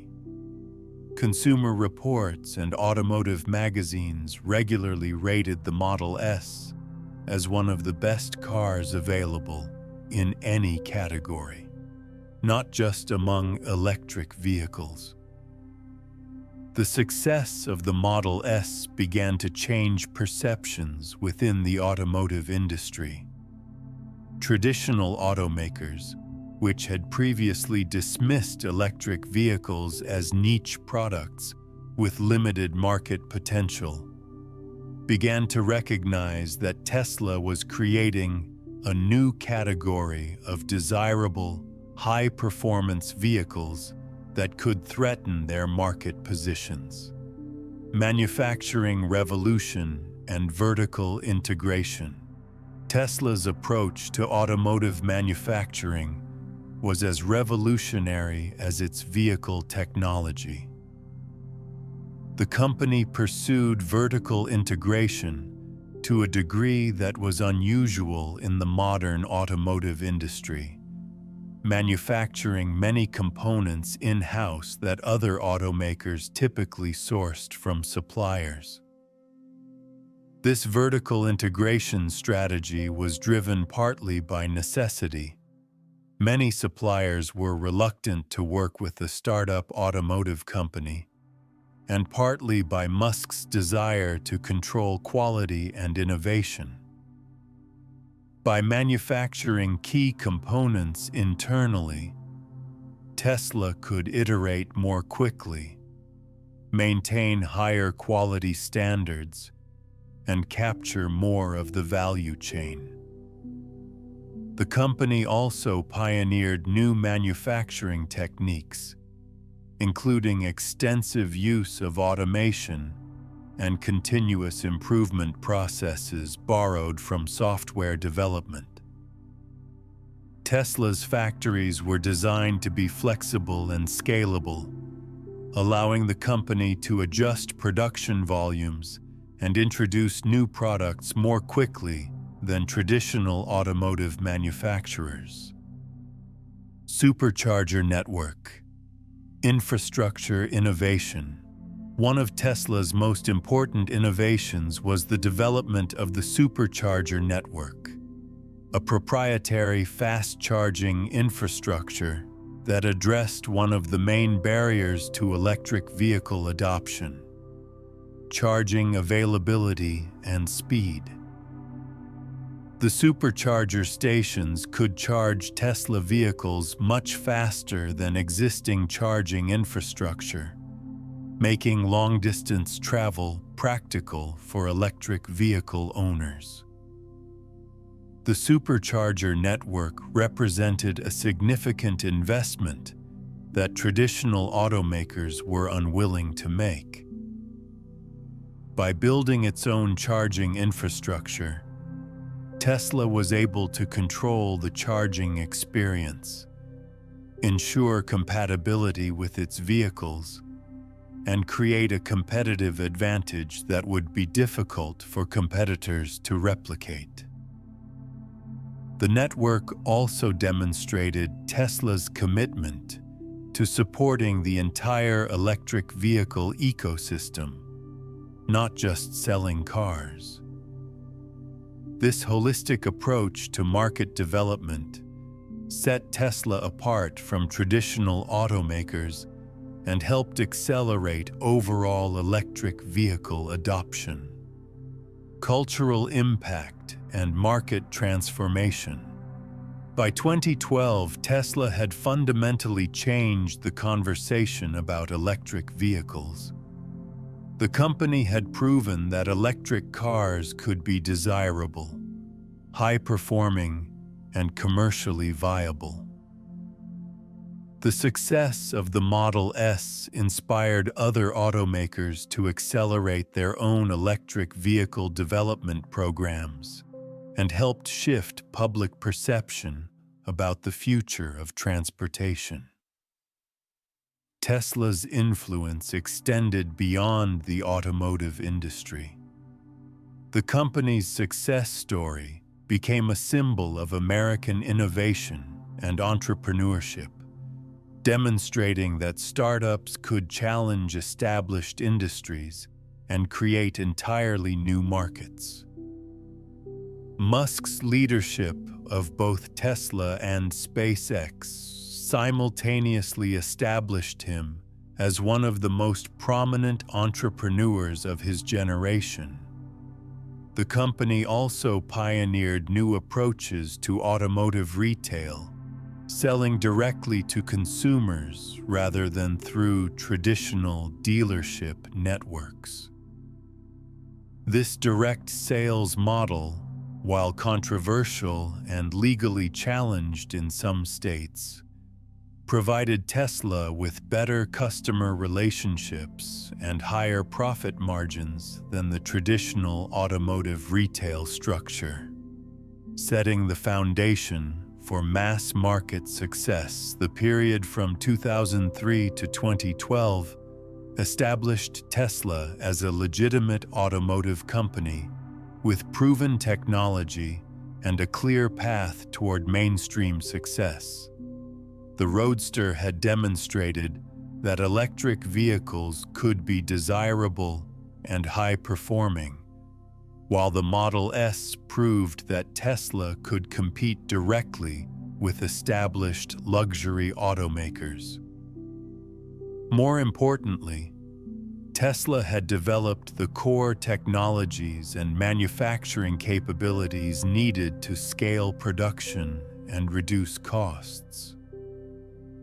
The company's battery technology, electric powertrains, software systems, and manufacturing processes provided the foundation for developing more affordable vehicles that could reach mass-market consumers.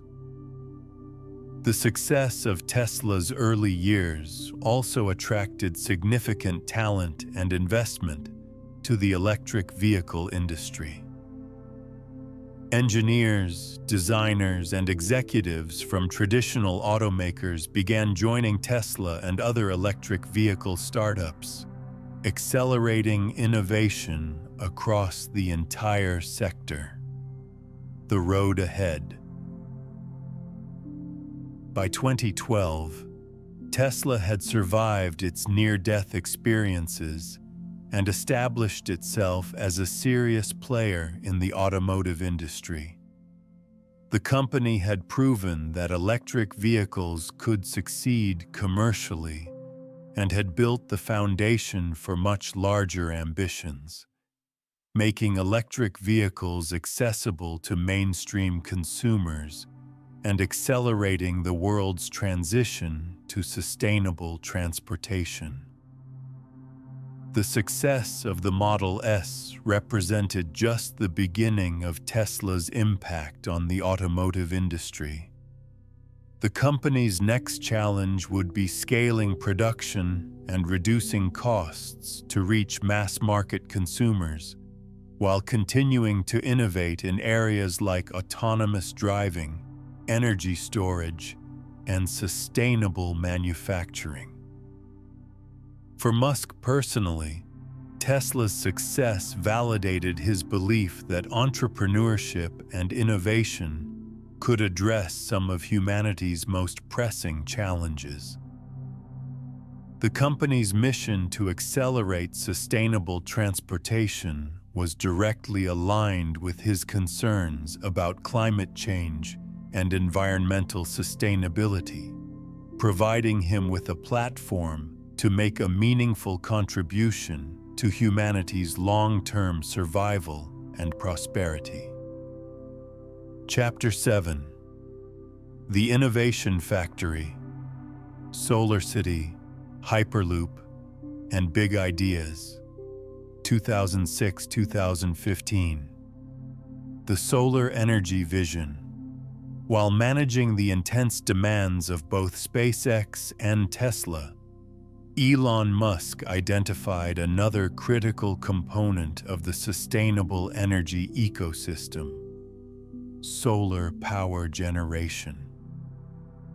His vision was comprehensive. Electric vehicles were only part of the solution to humanity's energy challenges. To create a truly sustainable transportation system, the electricity powering those vehicles needed to come from renewable sources rather than fossil fuel-powered electrical grids.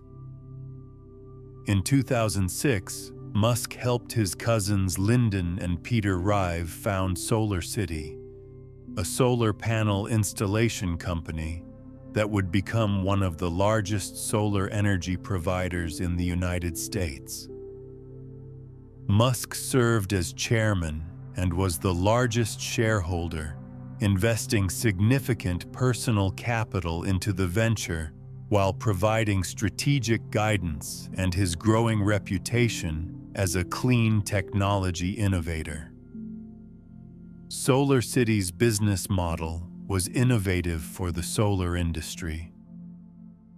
Rather than requiring customers to purchase solar panels outright, which required substantial upfront capital investment, the company offered solar power through leasing arrangements and power purchase agreements.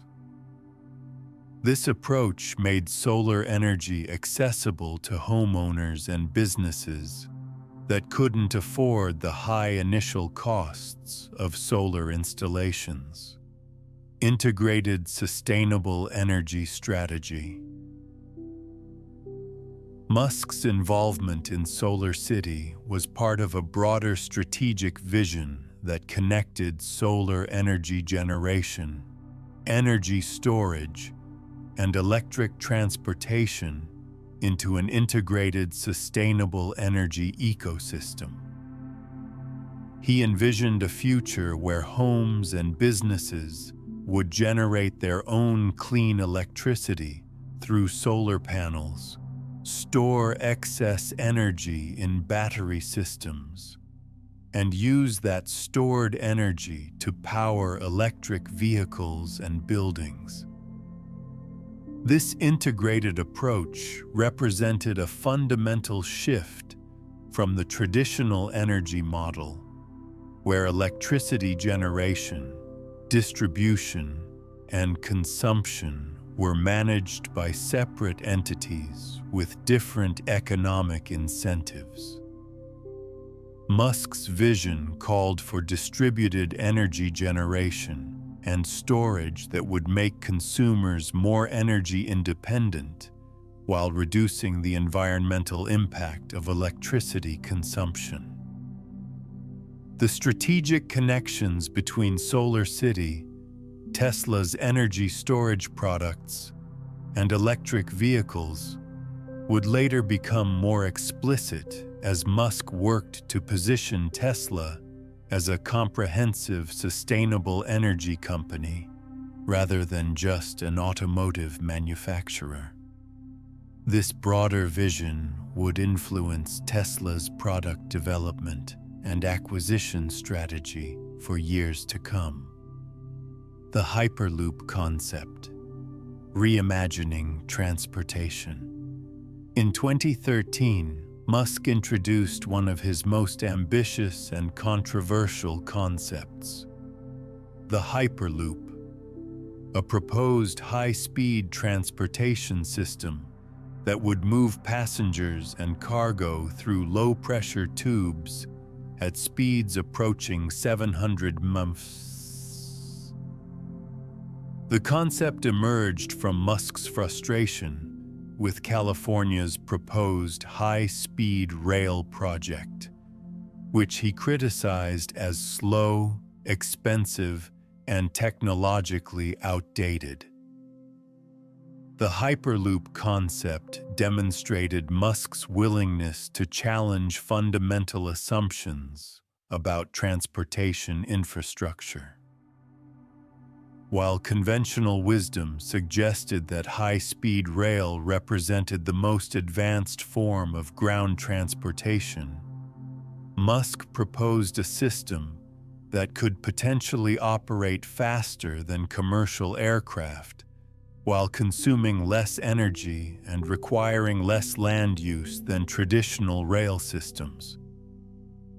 Rather than developing the Hyperloop concept as a proprietary technology for his own companies, Musk released the design as an open-source concept that other companies and researchers could develop.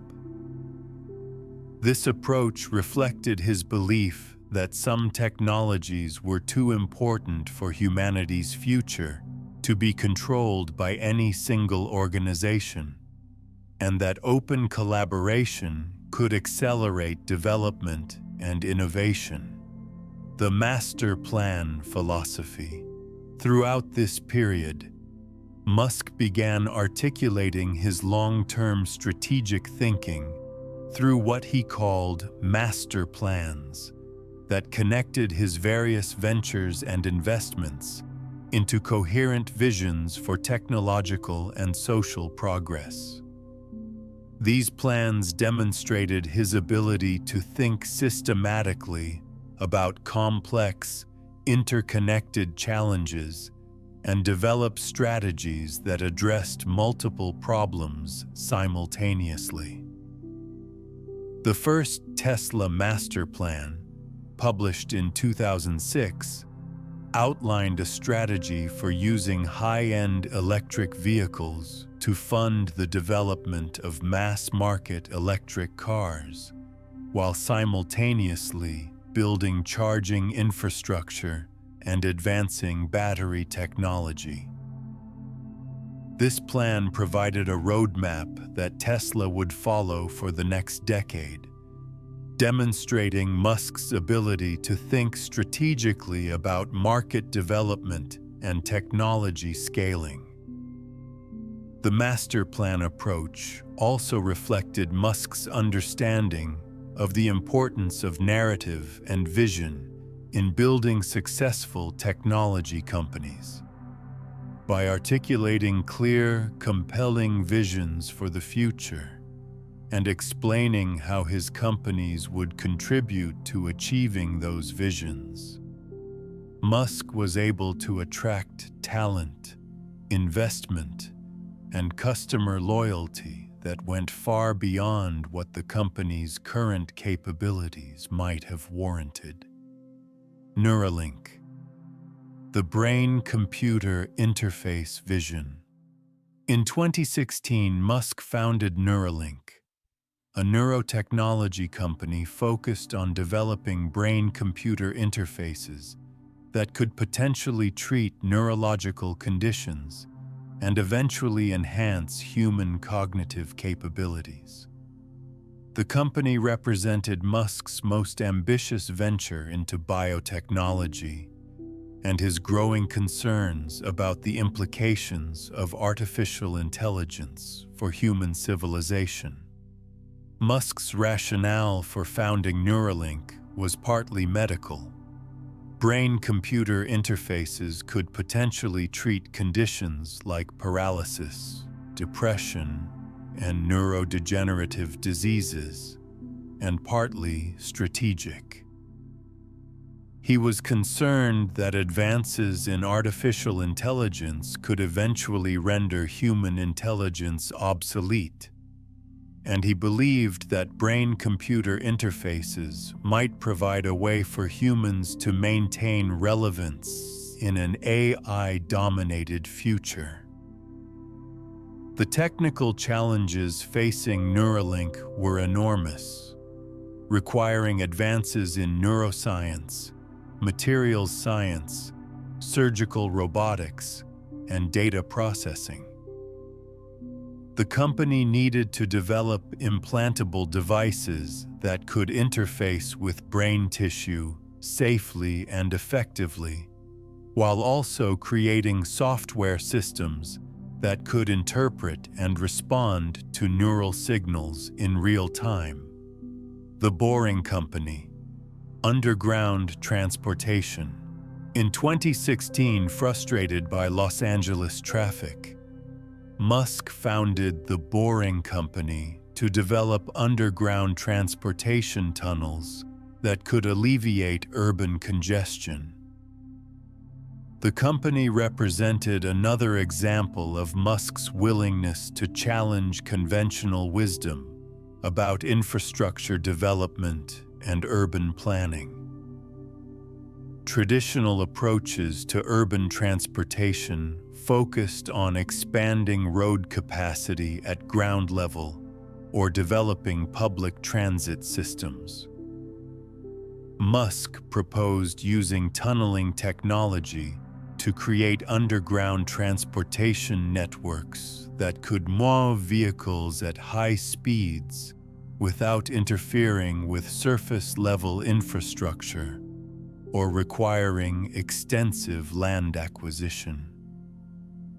The Boring Company also demonstrated Musk's ability to identify mundane but important problems and apply innovative thinking to develop potential solutions.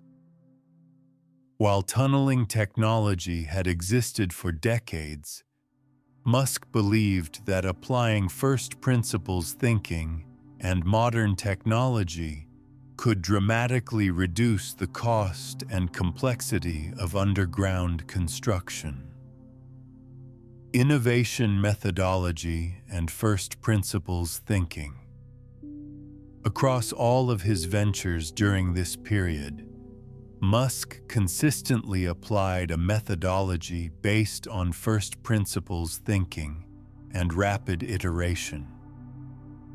Rather than accepting industry conventional wisdom about what was possible or practical, he would break down complex problems into fundamental components and build solutions from the ground up.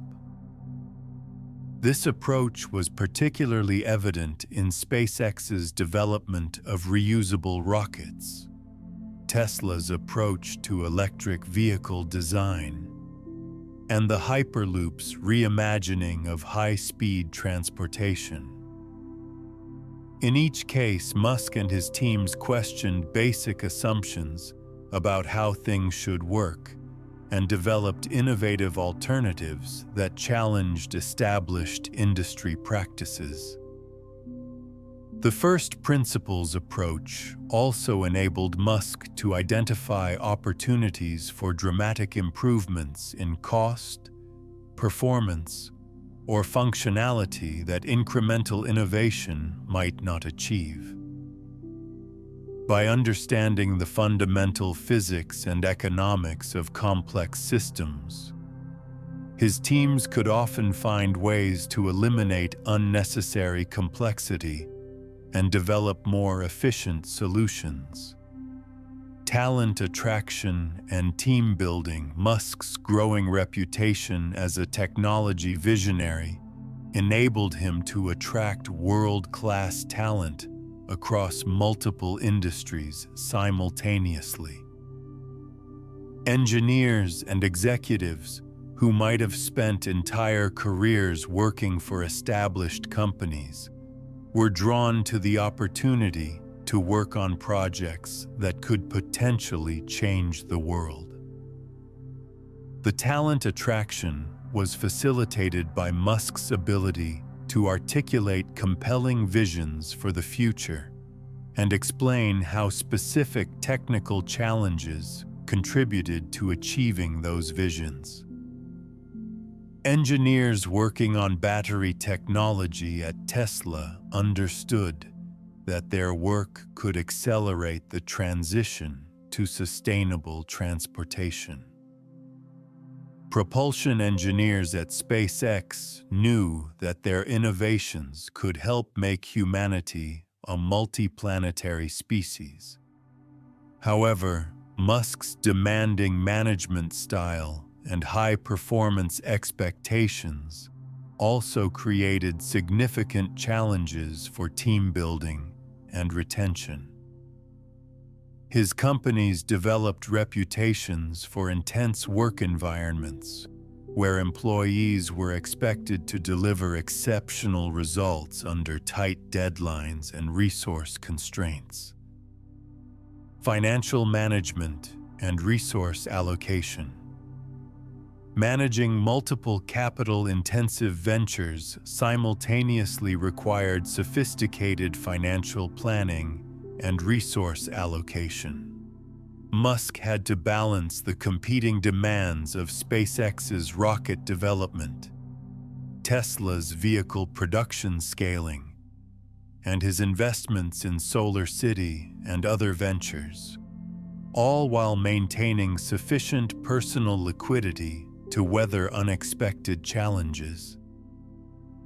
The financial management challenges were compounded by the fact that all of Musk's major ventures were pursuing ambitious technical goals that required substantial upfront investments before generating significant revenue. This created cash flow pressures that required careful timing of fundraising activities and strategic decisions about when to prioritize growth versus financial stability. Musk's willingness to invest his personal wealth in his ventures provided him with flexibility and credibility that purely venture-funded companies might not have possessed. However, it also created personal financial risks that became particularly acute during the 2008 financial crisis, when both SpaceX and Tesla were simultaneously facing potential bankruptcy. Public communication and media strategy. During this period, Musk began to develop his distinctive approach to public communication, using social media and direct engagement with customers and fans to build support for his companies and their missions. His Twitter presence, in particular, became a powerful tool for generating excitement about new products, responding to critics, and communicating his vision for the future. This direct communication approach was unusual for corporate executives, who typically relied on public relations teams and carefully scripted messaging. Musk's willingness to engage directly with the public, share technical details about his company's work, and respond to criticism in real time created a more personal and immediate connection with stakeholders. However, this communication approach also created new risks and controversies. Musk's spontaneous and sometimes provocative social media posts occasionally generated negative publicity or regulatory scrutiny for his companies. The challenge of balancing authentic communication with corporate responsibility would become an ongoing theme in his public persona. Industry impact and competitive response. The success of Musk's various ventures during this period began to force established companies across multiple industries to reconsider their strategies and accelerate their own innovation efforts. Traditional automakers launched electric vehicle development programs. Aerospace companies began exploring reusable rocket technology, and energy companies invested more heavily in solar and battery storage technologies. This competitive response validated Musk's belief that successful innovation could catalyze broader industry transformation. Rather than simply building successful companies, His ventures were helping to accelerate technological progress across entire sectors of the economy, potentially bringing forward by decades the widespread adoption of sustainable energy and space exploration technologies. The competitive pressure also created new opportunities and challenges for Musk's companies. Increased industry investment in similar technologies could accelerate overall market development and reduce costs through economies of scale. However, it also meant that his companies would face more sophisticated competition as established players developed their own advanced capabilities. Setting the stage for mass market impact, by 2015, Musk's portfolio of companies had demonstrated the potential for entrepreneurial innovation to address some of humanity's most important challenges. SpaceX had proven that private companies could revolutionize space transportation. Tesla had shown that electric vehicles could be both desirable and commercially successful. And SolarCity was making solar energy accessible to mainstream consumers. These successes provided the foundation for much more ambitious goals, making electric vehicles affordable for mass-market consumers, establishing sustainable energy systems at global scale, and beginning serious preparations for human missions to Mars. The innovations and business models developed during this period would enable Musk's companies to pursue these larger objectives with credibility and resources that startup ventures typically lack. The period from 2006 to 2015 represented Musk's evolution from successful entrepreneur to influential technology visionary, whose ideas and companies were beginning to shape the trajectory of multiple industries. His ability to pursue multiple ambitious projects simultaneously, while maintaining focus on long-term objectives and first principles innovation, had established him as one of the most important business leaders of his generation.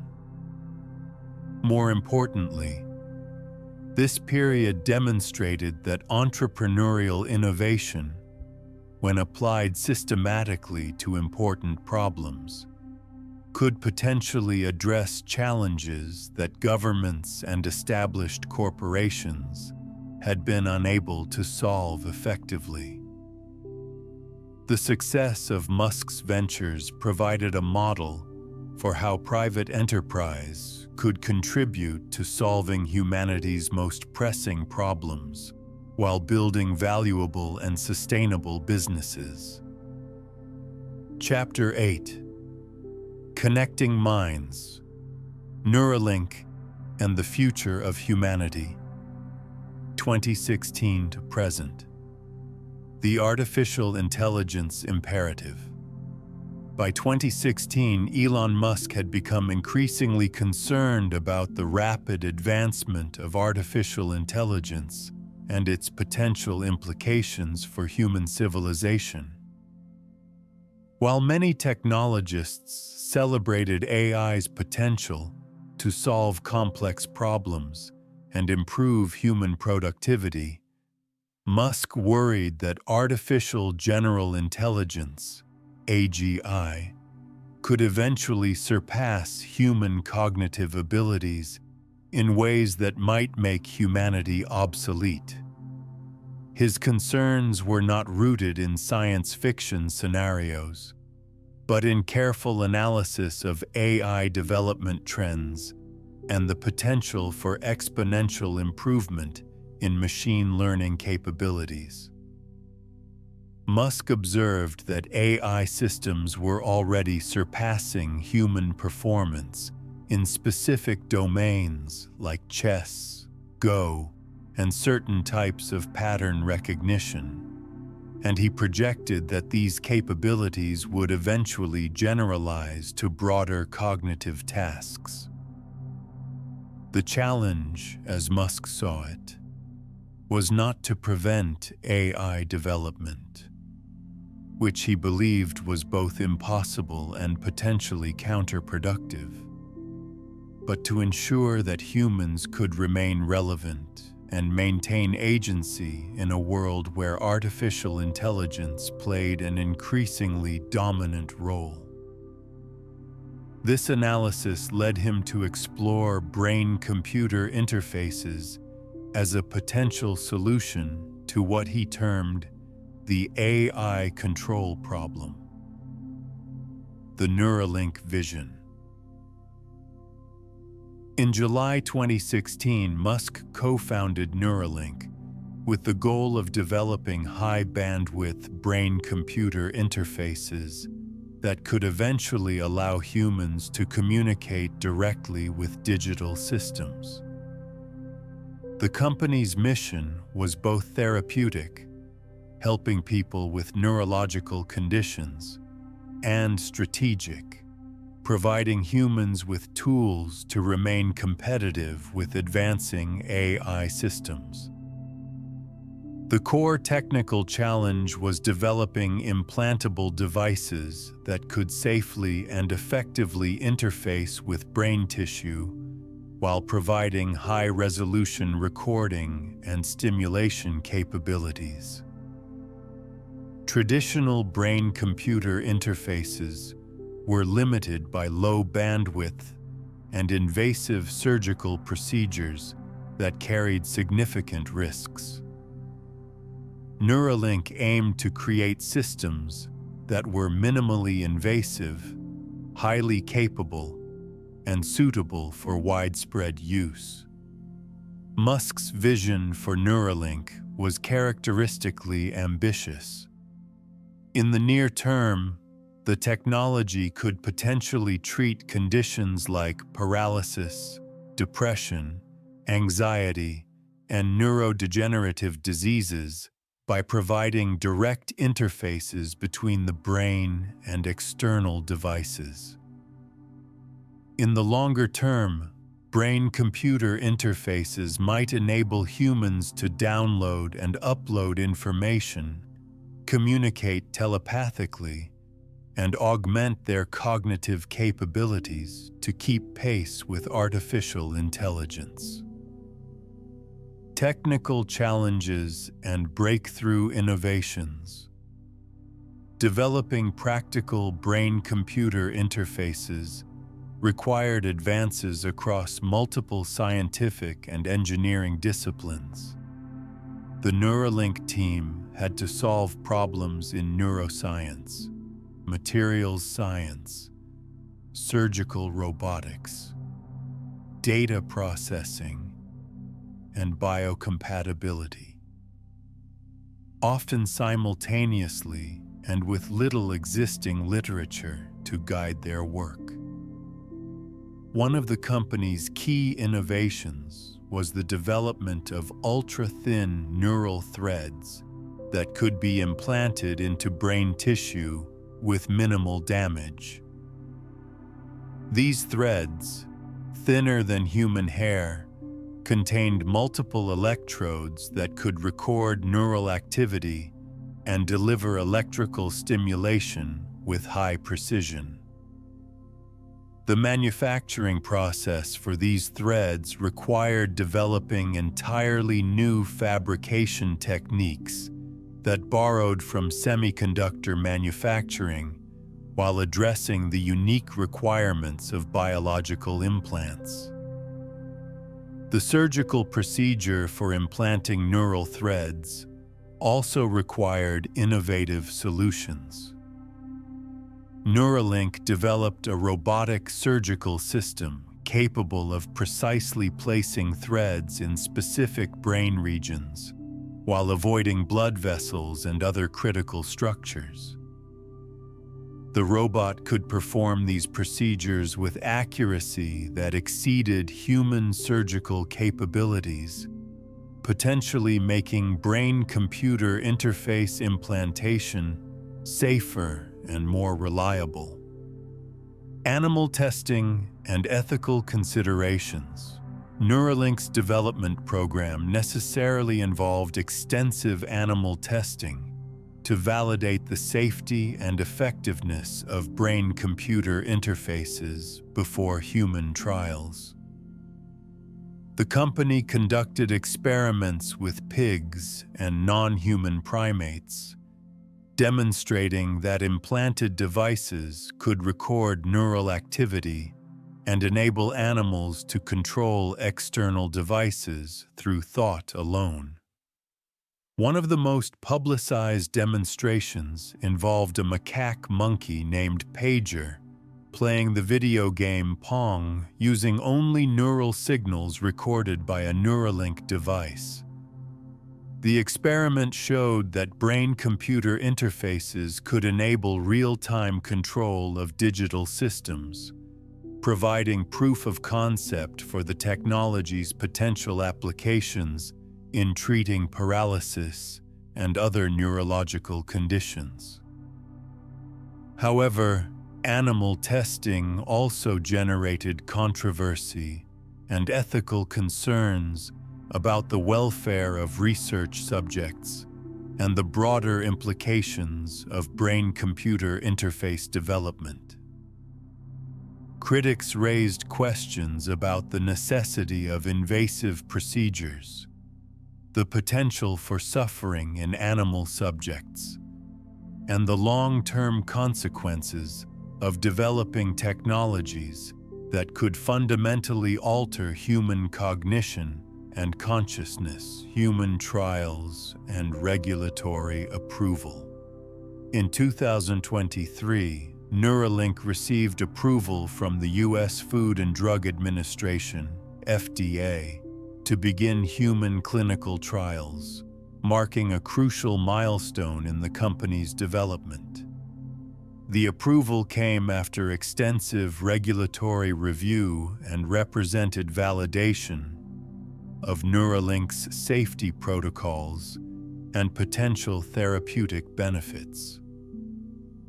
The first human patient received a Neuralink implant in January 2024, with Musk announcing that the patient was recovering well and that initial results showed promising neuron spike detection. The initial human trials focused on helping paralyzed patients control computers and mobile devices through thought, providing a foundation for more advanced applications. The human trials represented both a scientific breakthrough and a regulatory precedent for brain-computer interface development.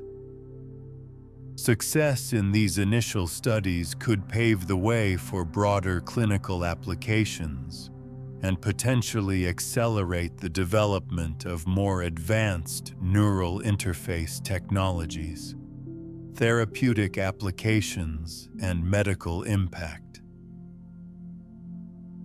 Neuralink's most immediate and least controversial applications involve treating neurological conditions that currently have limited therapeutic options. Brain-computer interfaces could potentially help people with spinal cord injuries regain control over computers, prosthetic limbs, and other assistive devices, dramatically improving their quality of life and independence. The technology could also address neurological conditions like depression, anxiety, obsessive-compulsive disorder, and addiction by providing precise stimulation to specific brain regions. Unlike pharmaceutical treatments, which affect the entire body and often produce significant side effects, Neural interfaces could potentially provide targeted therapy with minimal systemic impact. Neurodegenerative diseases like Alzheimer's, Parkinson's, and ALS represent other potential applications for Neuralink technology. While these conditions involve complex biological processes that brain-computer interfaces alone cannot cure, neural stimulation and recording could potentially slow disease progression or compensate for lost neural function. Enhancement applications and human augmentation.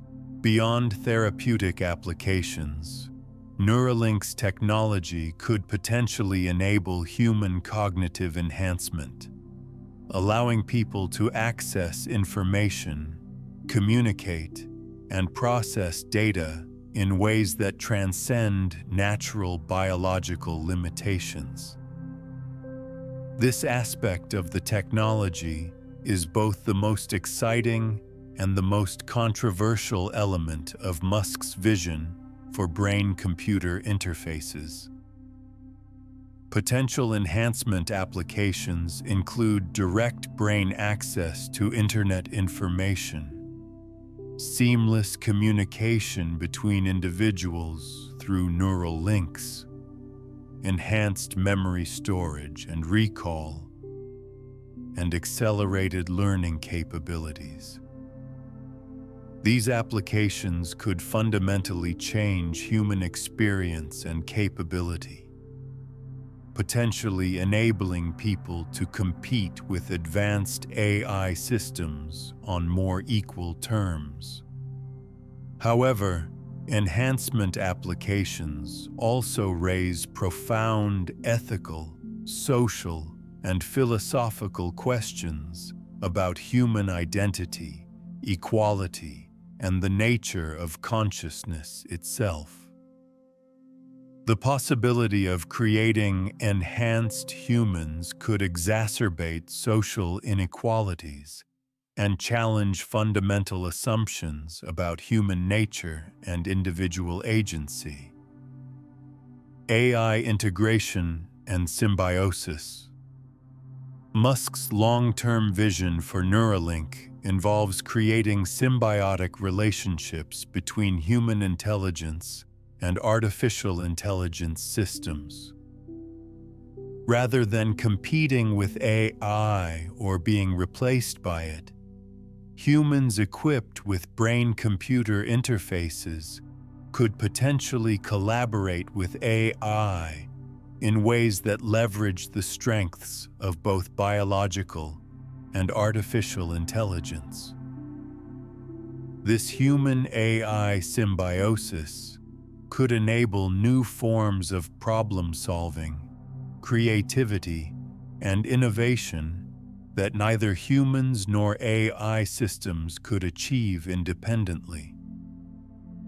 Brain-computer interfaces could allow humans to access AI computational power while providing AI systems with human intuition, creativity, and ethical reasoning. The technical challenges of achieving true human-AI symbiosis are enormous and may require decades of development. However, even partial progress toward this goal could have profound implications for human capability and the future of work, education, and social organization, competitive landscape, and industry development. Neuralink operates in a rapidly evolving field that includes both established medical device companies and innovative startups pursuing brain-computer interface technologies. Companies like Synchron, Kernel, and Paradromics are developing competing approaches to neural interfaces, while established firms like Medtronic and Boston Scientific have extensive experience in implantable medical devices. The competitive environment has accelerated innovation across the brain-computer interface industry, with multiple companies pursuing different technical approaches and application areas. This competition has also attracted significant investment and regulatory attention, helping to establish standards and best practices for the emerging field.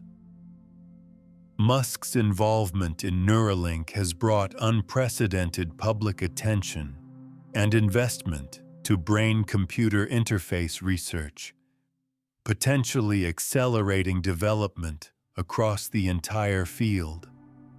However, it has also created high expectations and scrutiny that could impact the industry's development and public acceptance. Regulatory and safety considerations. Brain-computer interfaces raise complex regulatory questions about safety, efficacy, and long-term effects that go far beyond traditional medical device approval processes. The invasive nature of neural implants, combined with their potential for enhancing, rather than just treating human capabilities, requires new frameworks for evaluating risks and benefits. Safety considerations include both immediate surgical risks and long-term effects of having electronic devices implanted in brain tissue.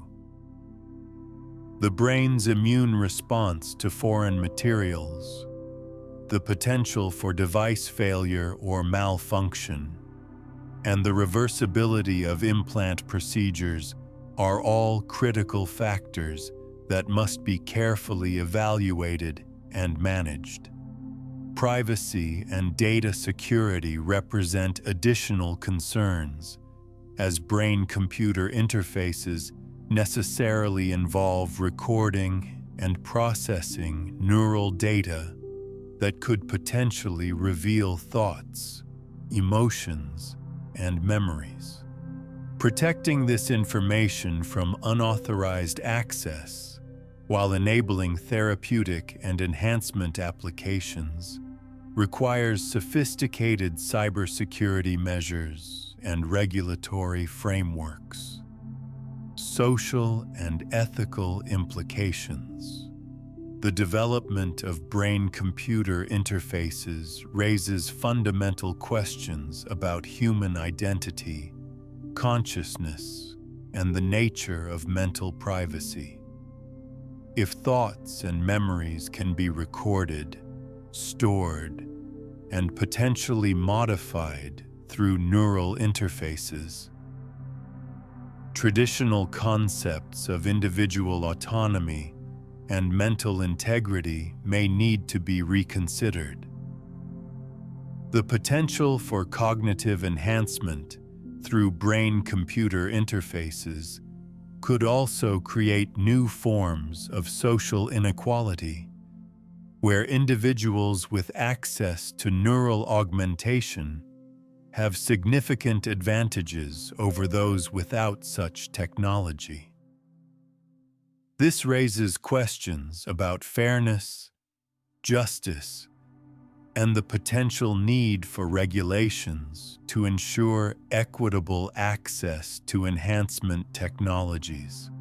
Religious and philosophical perspectives on brain-computer interfaces vary widely, with some viewing the technology as a natural extension of human tool use, and others seeing it as an inappropriate interference with divine creation or natural human essence. These diverse viewpoints must be considered as the technology develops and seeks broader social acceptance. Future directions and timeline. Musk has been characteristically ambitious in his timeline projections for Neuralink technology, suggesting that significant capabilities could be available within the next decade. However, the complexity of brain-computer interface development and regulatory approval processes make such rapid timelines challenging to achieve. Near-term developments will likely focus on therapeutic applications for paralysis, neurological diseases, and mental health conditions. These applications have clearer regulatory pathways and more immediate humanitarian benefits, making them natural starting points for the technology's development. Longer-term enhancement applications will require not only technical breakthroughs, but also social acceptance and regulatory frameworks that don't currently exist. The development of these more ambitious capabilities will likely take decades and require careful consideration of their implications for human society and individual rights. Integration with Musk's broader vision. Neuralink represents a crucial component of Musk's comprehensive vision for humanity's future.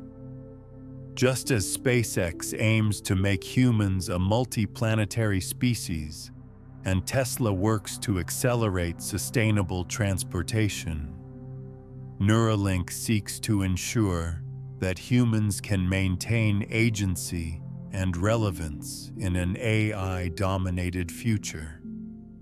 The integration of brain-computer interfaces with other technologies could create synergistic effects that enhance the impact of all of Musk's ventures. Neural interfaces could improve the safety and efficiency of autonomous vehicles, enable more intuitive control of spacecraft systems, and facilitate the management of sustainable energy networks. This technological integration reflects Musk's systems thinking approach to addressing humanity's challenges, where solutions in one domain support and enhance progress in others. Brain-computer interfaces represent not just a standalone technology, but a key enabler for human flourishing in the technological future that Musk envisions.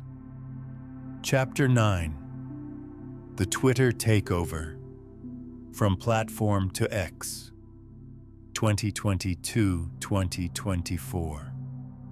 In the annals of business history, few acquisitions have generated as much controversy, fascination, and bewilderment as Elon Musk's purchase of Twitter.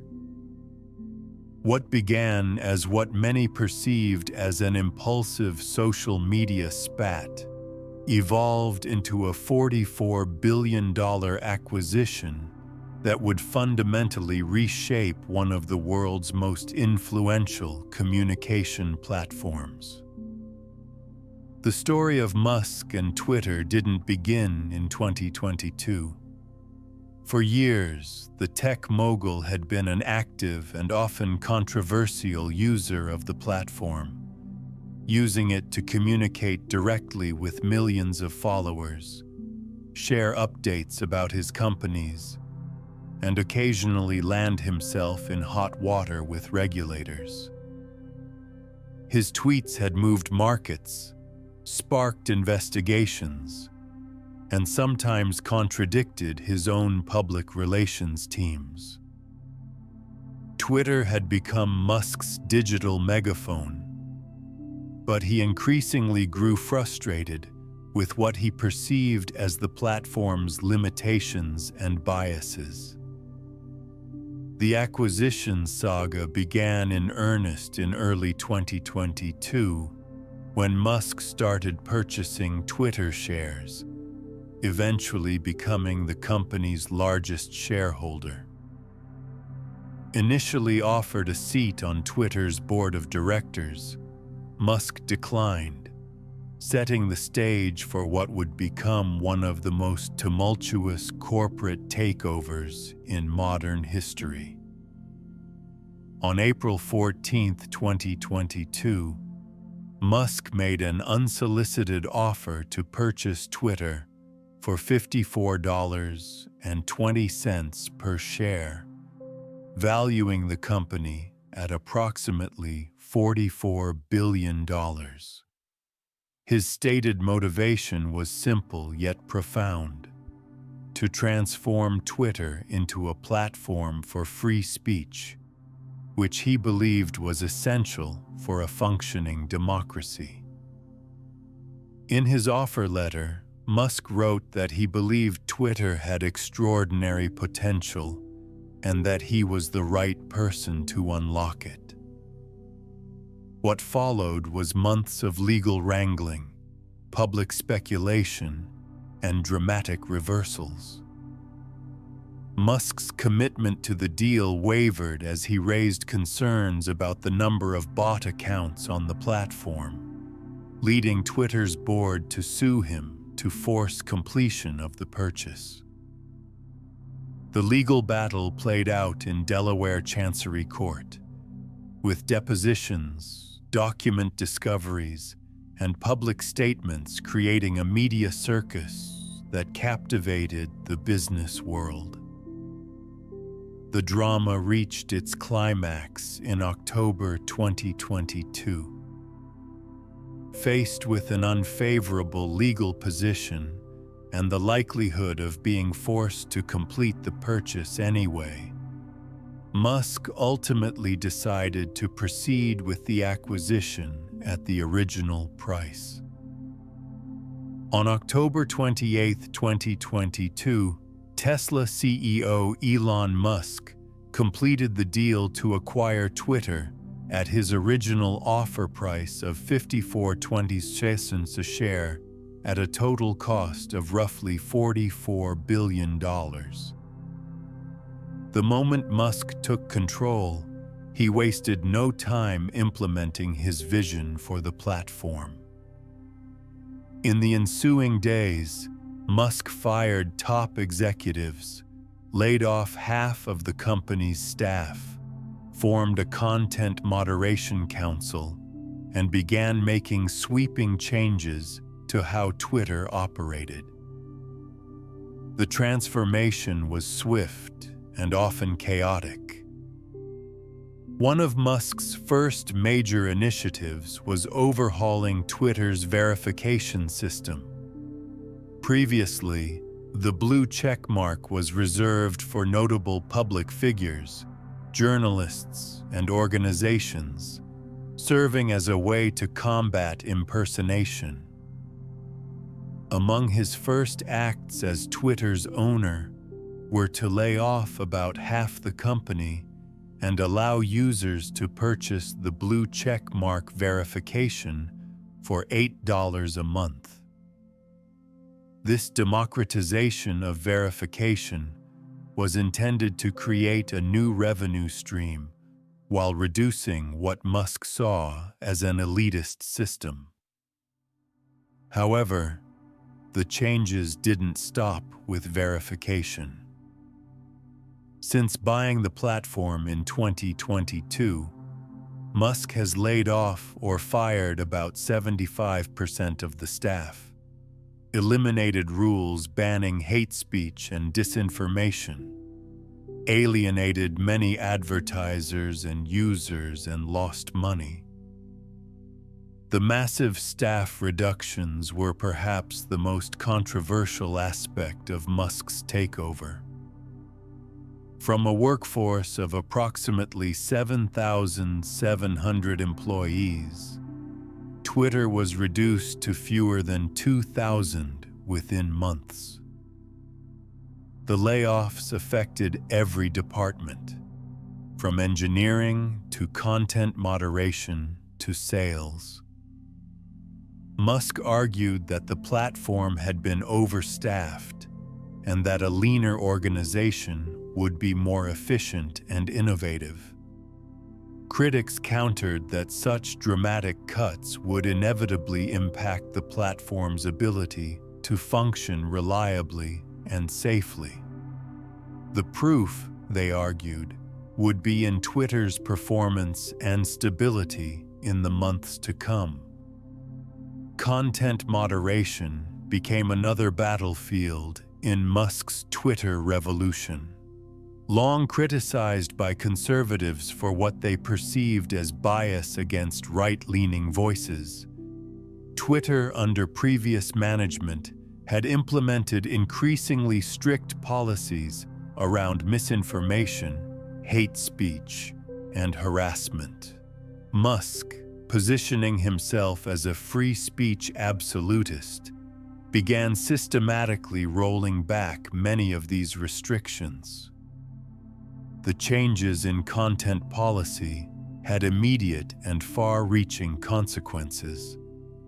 Previously banned accounts were reinstated, including some controversial figures who had been permanently suspended for violating Twitter's terms of service. Musk framed this as correcting past injustices and creating a more open platform for discourse. Critics worried that the changes would lead to an increase in harassment, misinformation, and toxic behavior on the platform.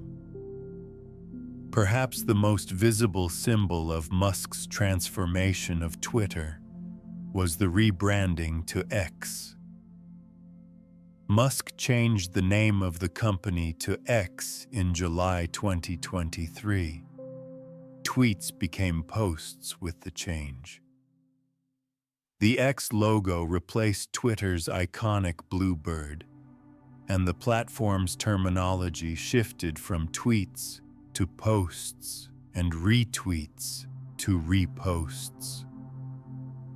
The rebranding was more than cosmetic. Musk had long harbored ambitions for X to become what he called an everything app, similar to China's WeChat. His vision encompassed not just social media, but payments, commerce, banking, and other services all integrated into a single platform.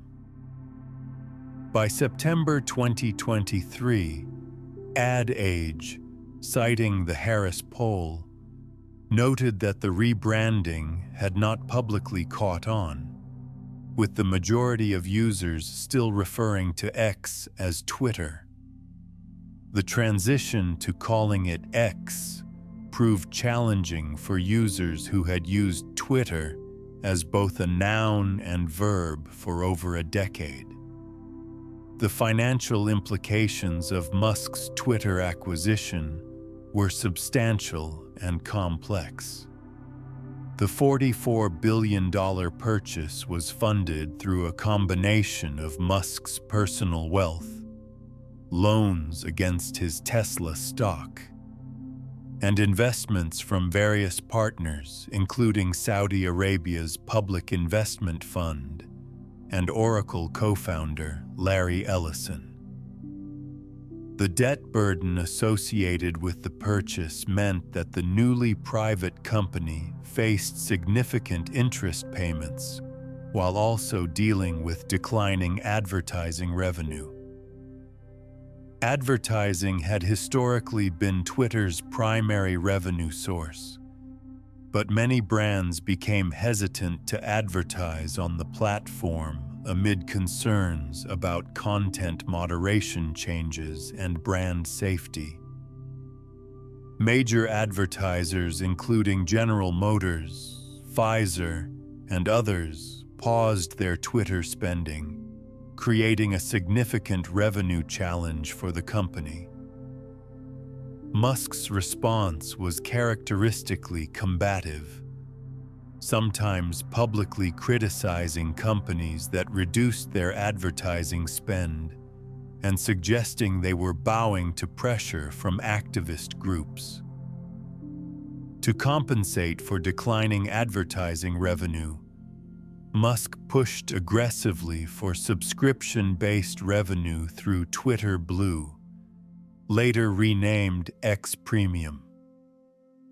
The service offered features like longer posts, edit buttons, and reduced advertising for paying subscribers. However, subscription revenue, while growing, remained a fraction of what the platform had previously earned from advertising. The technical challenges of running Twitter also became apparent under Musk's leadership.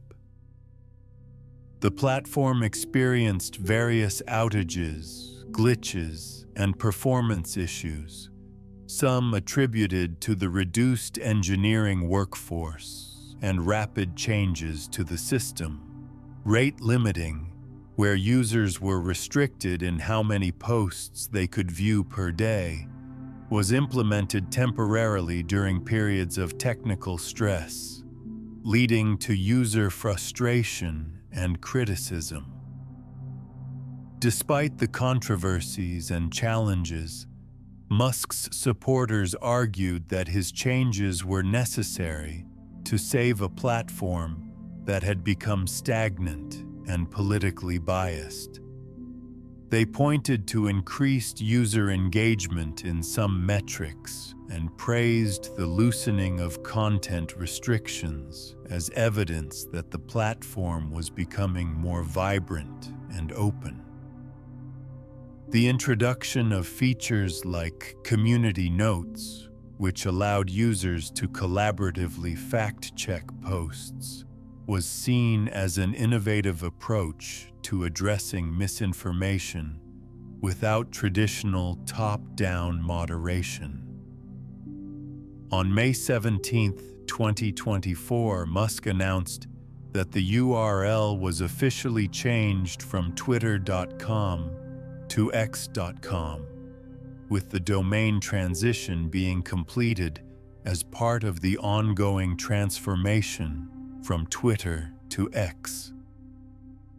This technical change represented the final step in distancing the platform from its Twitter identity and embracing Musk's vision of X as a comprehensive digital ecosystem.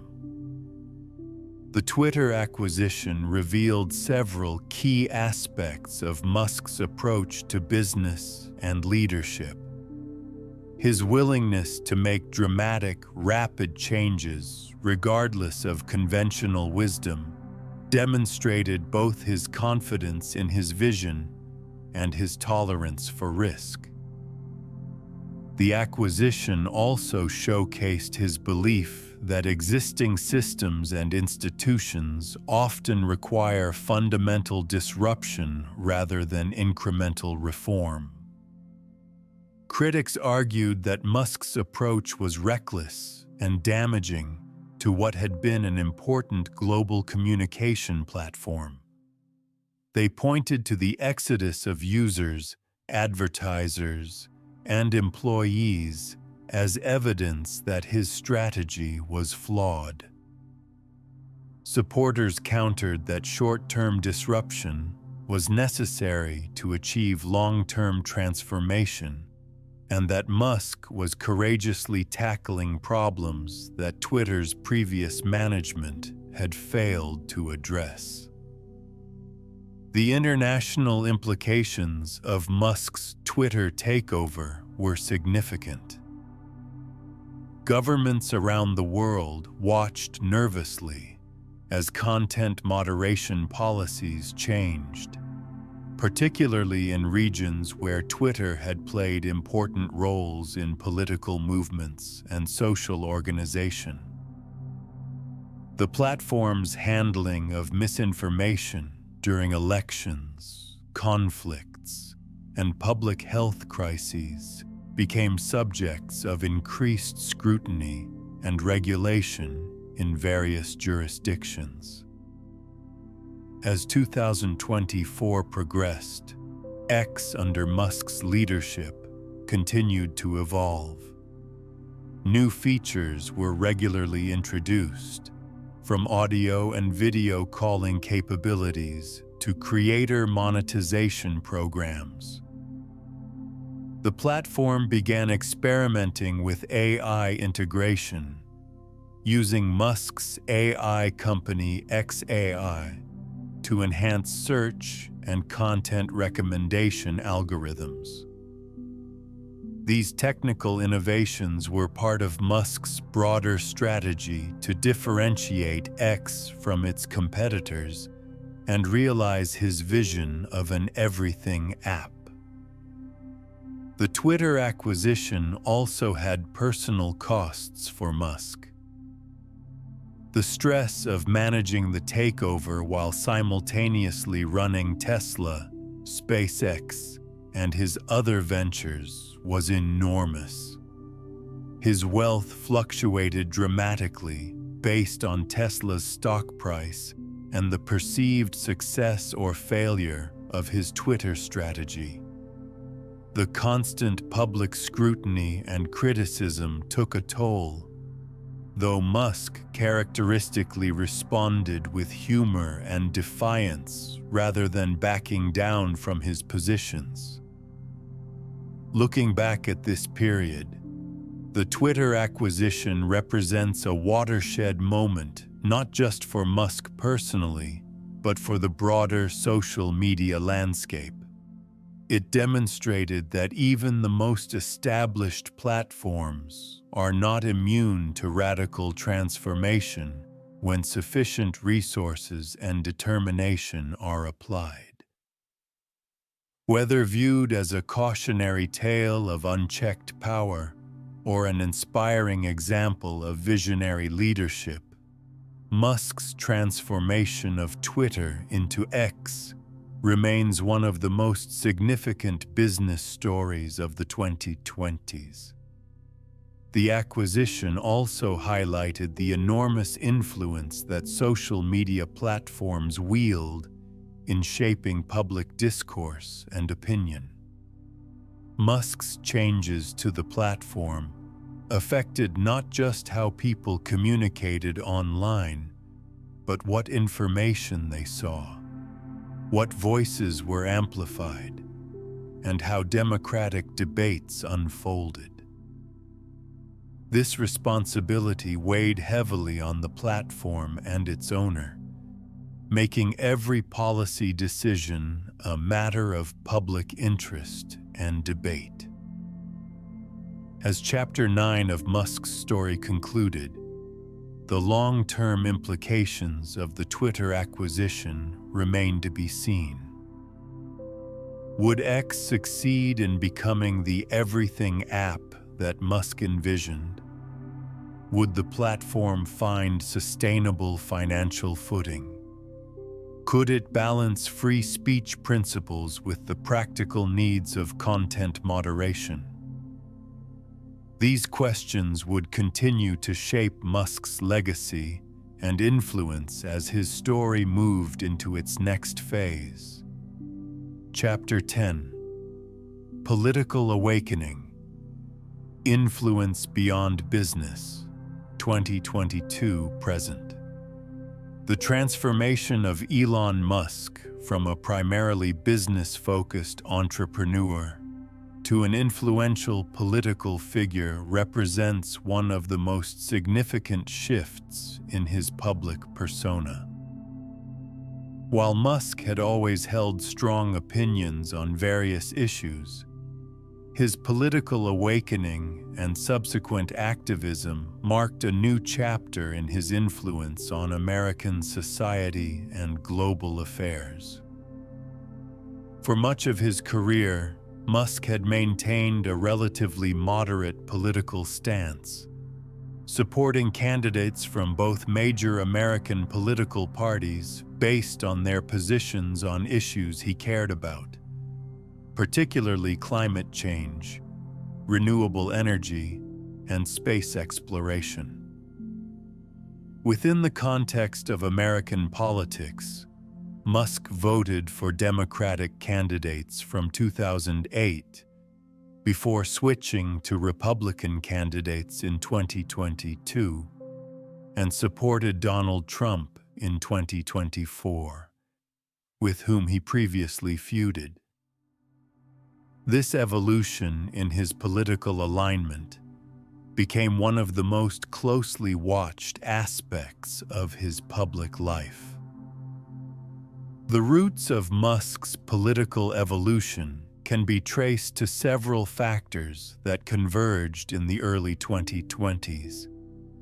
His experiences with government bureaucracy in various business ventures, from SpaceX's interactions with NASA and the FAO to Tesla's dealings with state and federal regulators, had given him first-hand insight into what he perceived as excessive government inefficiency and overreach.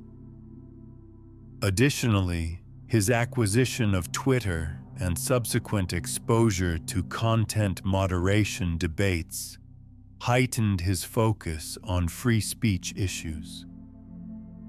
The COVID-19 pandemic served as a catalyst for many of Musk's political views.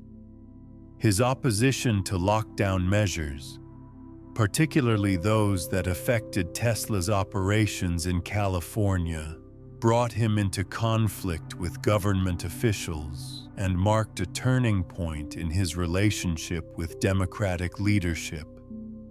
His famous tweets calling lockdowns fascist and his decision to reopen Tesla's Fremont factory in defiance of local orders demonstrated his willingness to challenge government authority when he believed it was overstepping its bounds. Musk's political transformation accelerated dramatically during the 2020 and 2024 election cycles. Initially skeptical of Donald Trump, in November 2016, Musk criticized Donald Trump as not the right guy in an interview with CNBC.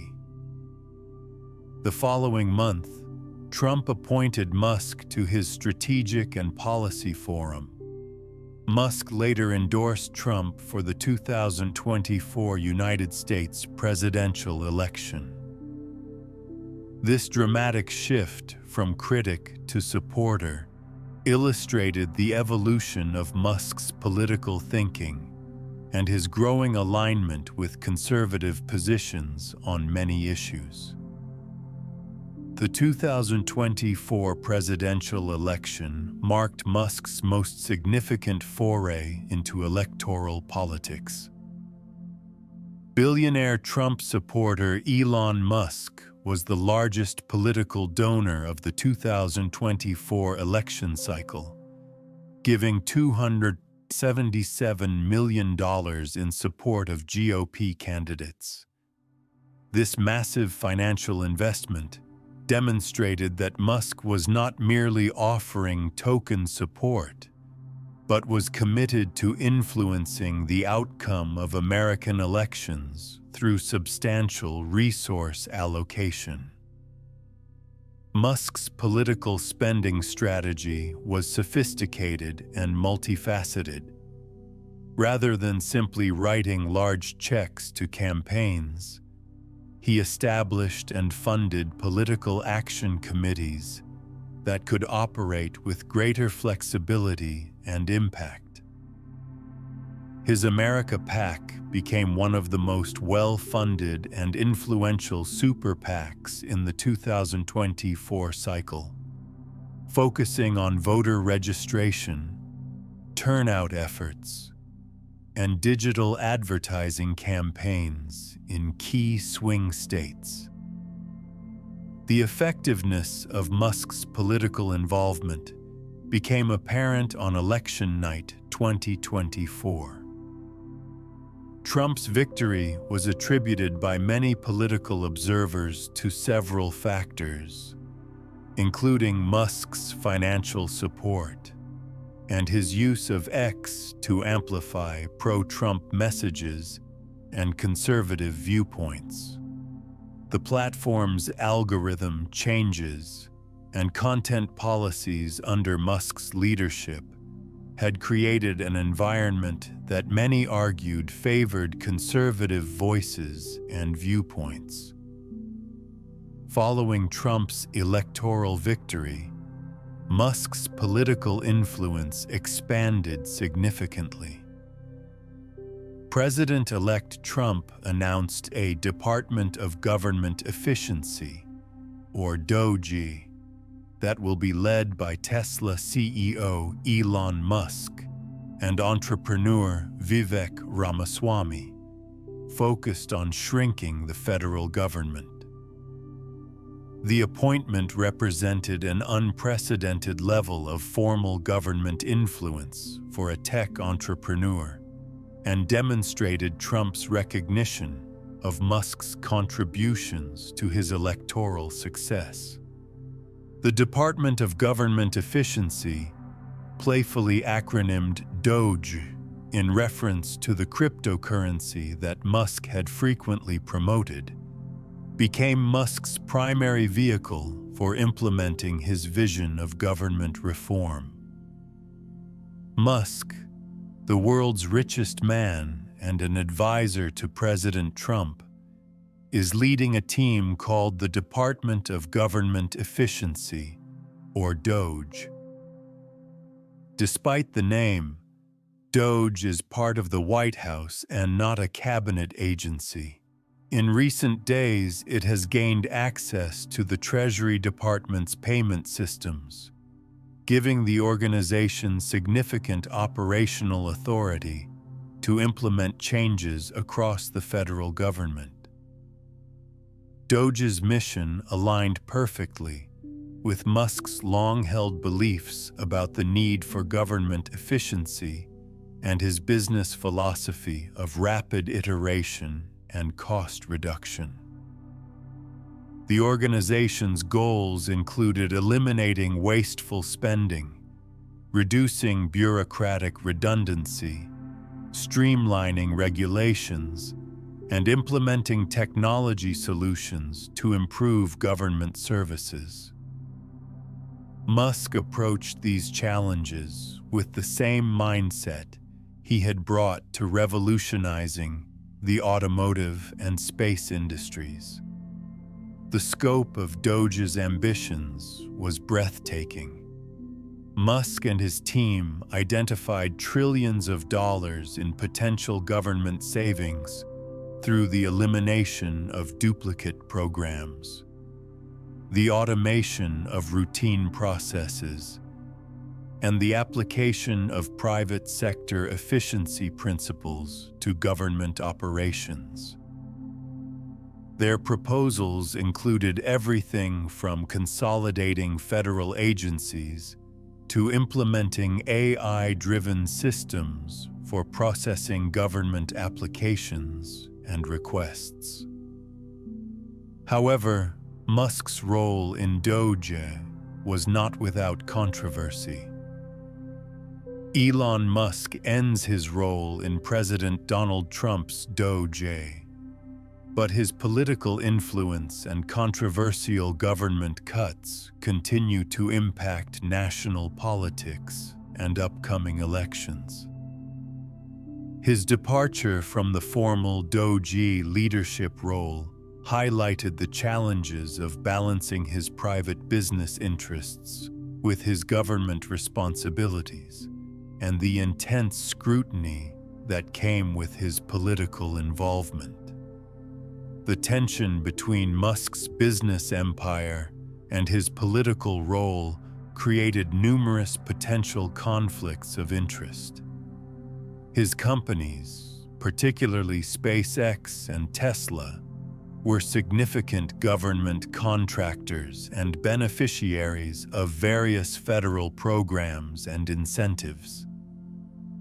Critics argued that his position in the Trump administration gave him unfair influence over policies that could benefit his businesses, while supporters countered that his business expertise was exactly what the government needed to become more efficient and effective. Musk's political influence extended far beyond his formal government roles. His ownership of X gave him unprecedented power to shape public discourse and political narratives.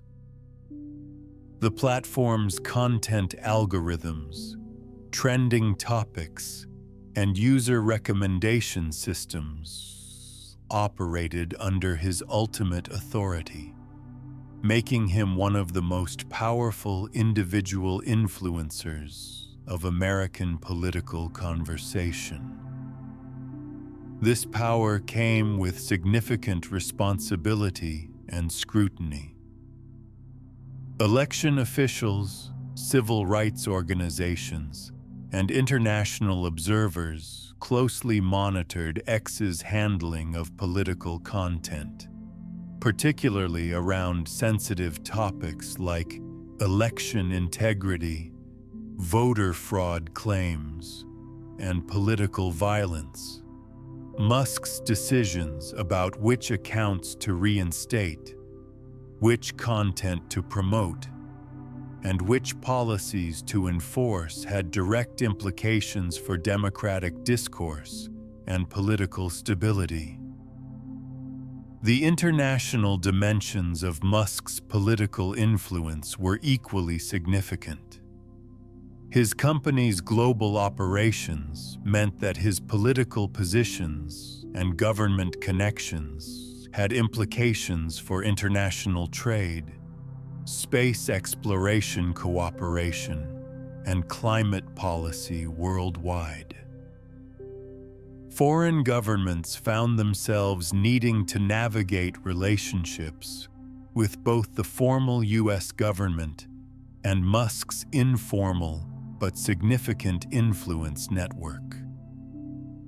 Musk's political awakening also reflected broader trends in American society, including the increasing political polarization of business leaders and the growing influence of tech entrepreneurs in political affairs. His evolution from a relatively nonpartisan innovator to an active political participant mirrored similar journeys by other tech leaders, though few had achieved his level of influence and impact. The philosophical foundations of Musk's political positions were consistent with his broader worldview and business philosophy.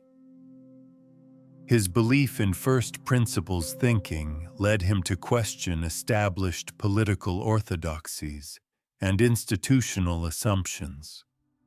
His emphasis on efficiency, innovation, and long-term thinking informed his approach to government reform and policy advocacy.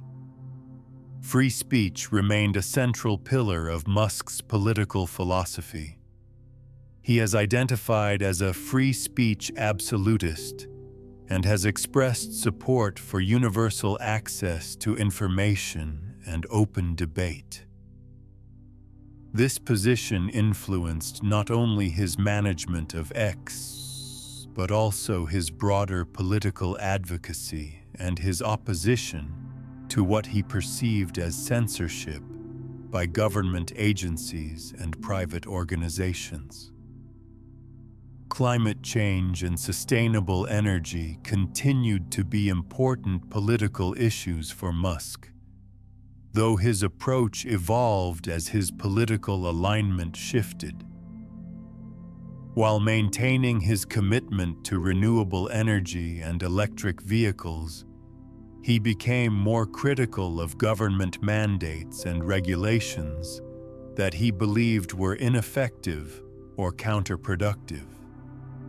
His position advocated for market-based solutions and technological innovation rather than top-down regulatory approaches.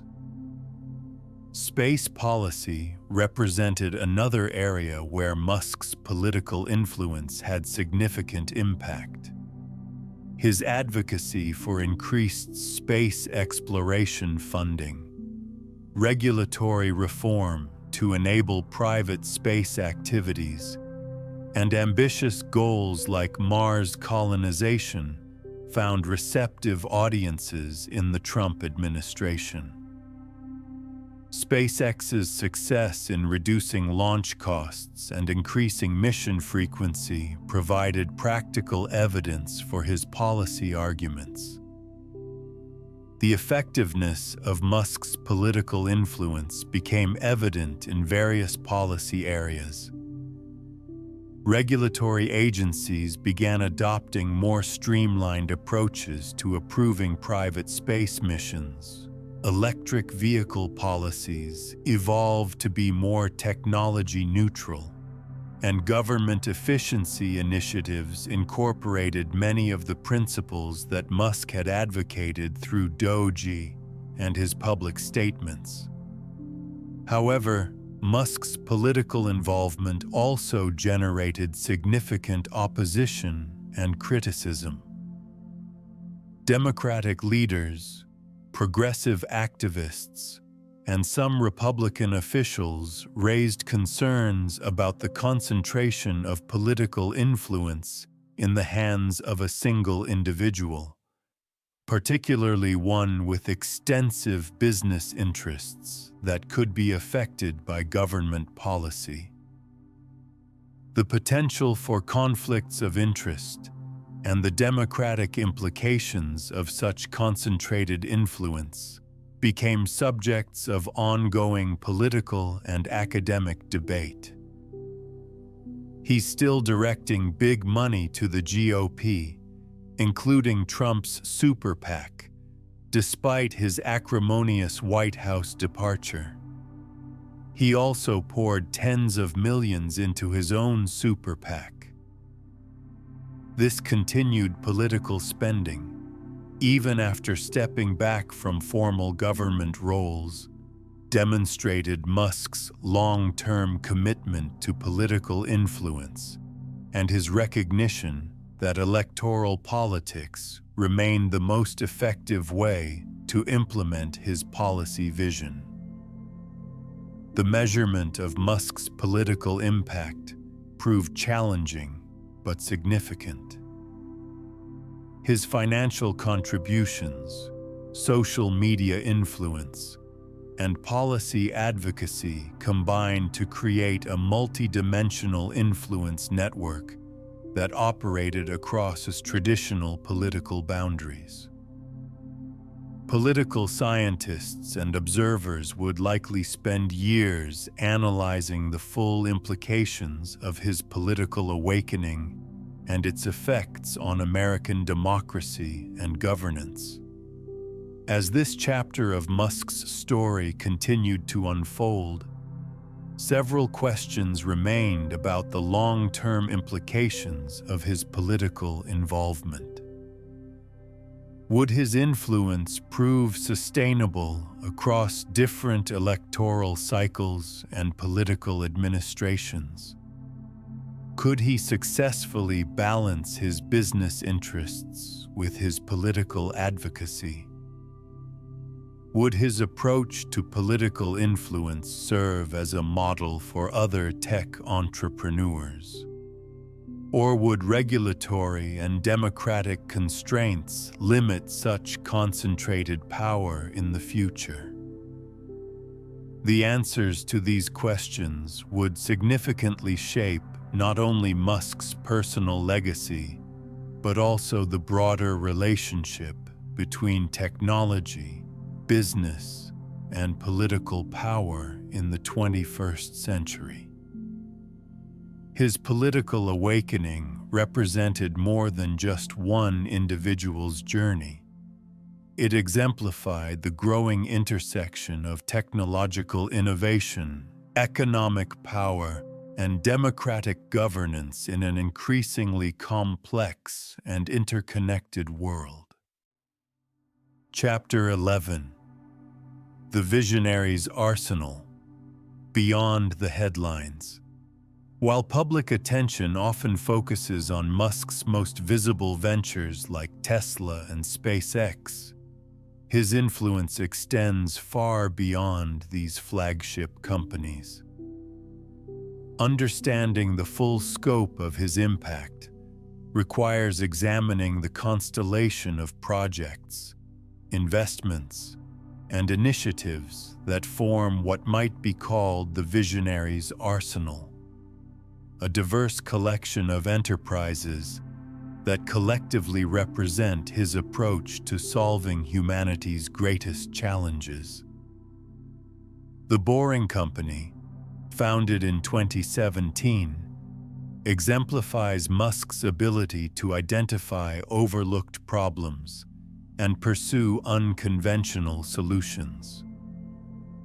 What began as a frustrated tweet about traffic congestion evolved into a serious attempt to revolutionize urban transportation through underground tunnel networks. The concept was elegantly simple. If surface roads are congested and air traffic is complex, why not create a network of underground tunnels for high-speed transportation?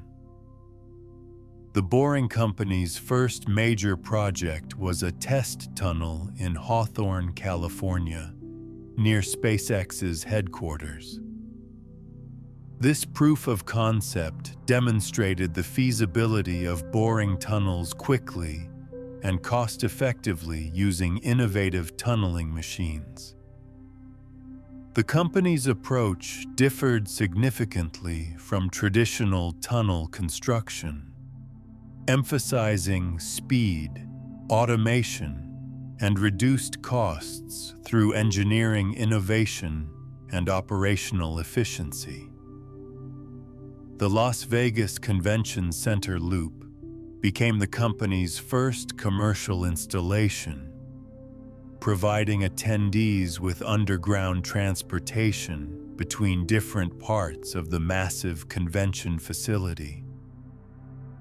While the initial implementation used Tesla vehicles rather than the specialized pods originally envisioned, it served as a real-world test of the tunnel concept and user experience.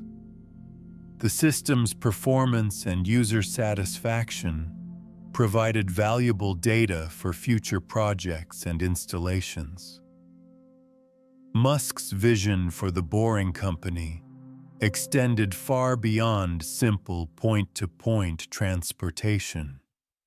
He imagined networks of tunnels that could revolutionize urban mobility, reduce surface congestion, and enable new forms of city design and development. The concept included emergency vehicle priority systems, integration with other transportation modes, and the potential for high-speed intercity connections. xAI, Musk's artificial intelligence company, represented his response to what he perceived as the existential risks and opportunities presented by advanced AI development. Musk has often expressed fears that unrestricted advancement in artificial intelligence, AI, could pose the biggest existential threat to humanity. Rather than simply criticizing other AI development efforts, he chose to actively participate in the field to help ensure that artificial general intelligence development proceeded safely and beneficially.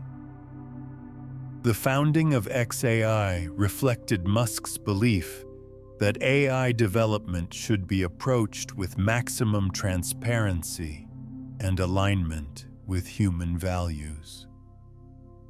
His experience with OpenAI, research lab OpenAI, founded as a nonprofit, which he co-founded but later departed due to philosophical differences, informed his approach to xAI's structure and mission. He advocated for what he called maximally truthful AI that would seek to understand the universe and provide honest, unbiased information rather than being constrained by political or ideological considerations. xAI's development of Grok, an AI assistant integrated with X, demonstrated the practical applications of this philosophy. Grok was designed to have access to real-time information through X's platform while maintaining a conversational style that was more casual and less constrained than other AI assistants. The integration showcased how AI could enhance social media experiences while providing users with more sophisticated information processing and analysis capabilities. The broader implications of xAI's work extended beyond commercial applications to fundamental questions about AI safety, alignment, and governance. Musk's involvement in AI development gave him a platform to influence industry standards, safety protocols, and regulatory approaches to advanced AI systems. His advocacy for proactive AI regulation, while sometimes criticized by other industry leaders as premature, reflected his belief that the technology's potential impact required careful consideration and planning. Neuralink, perhaps Musk's most ambitious and controversial venture, aimed to create direct interfaces between human brains and computers. The company's development of brain-computer interfaces promised revolutionary treatments for neurological conditions, while potentially enhancing human cognitive capabilities. The technology involved implanting ultra-thin threads into the brain to detect and stimulate neural activity with unprecedented precision. The medical applications of Neuralink's technology were extensive and potentially transformative. Early trials focused on helping paralyzed patients control computers and mobile devices through thought alone, providing new levels of independence and capability for individuals with spinal cord injuries. The success of these initial applications demonstrated the technology's viability and opened pathways for treating a wide range of neurological conditions. Beyond medical applications, Neuralink's longer-term vision included cognitive enhancement and direct brain-to-brain communication. Musk argued that such capabilities would be necessary for humans to remain relevant in an age of advanced artificial intelligence.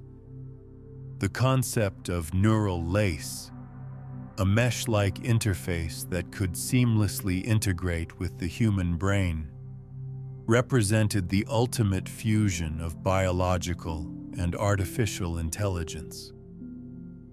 The ethical implications of brain-computer interfaces generated significant debate among neuroscientists, ethicists, and policymakers.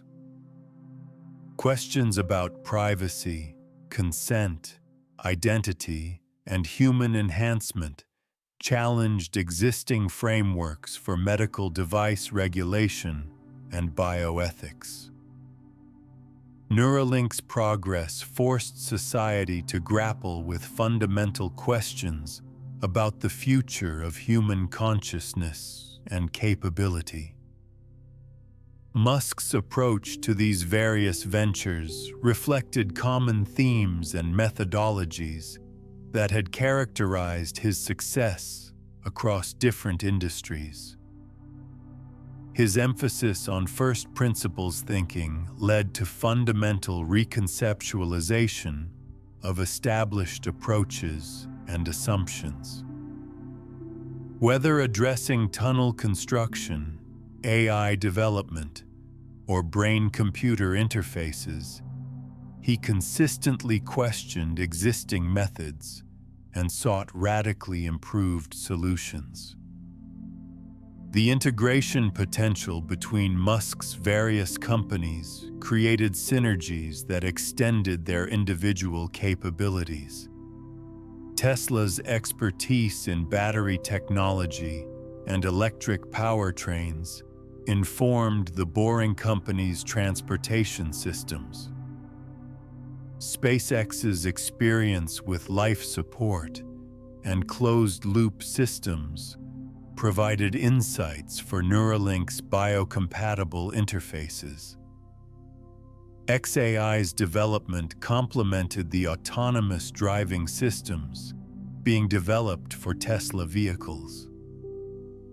This ecosystem approach to innovation meant that advances in one area often accelerated progress in others. The companies shared not just Musk's leadership, but also engineering talent, manufacturing expertise, and strategic vision. This integration created competitive advantages that would be difficult for traditional single-focus companies to replicate. The financing and development strategies across Musk's ventures also shared common elements.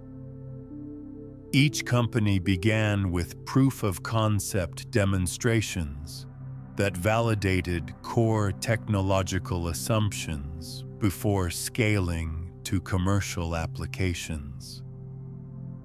The approach emphasized rapid iteration, vertical integration, and direct customer engagement rather than traditional industry partnerships and licensing arrangements.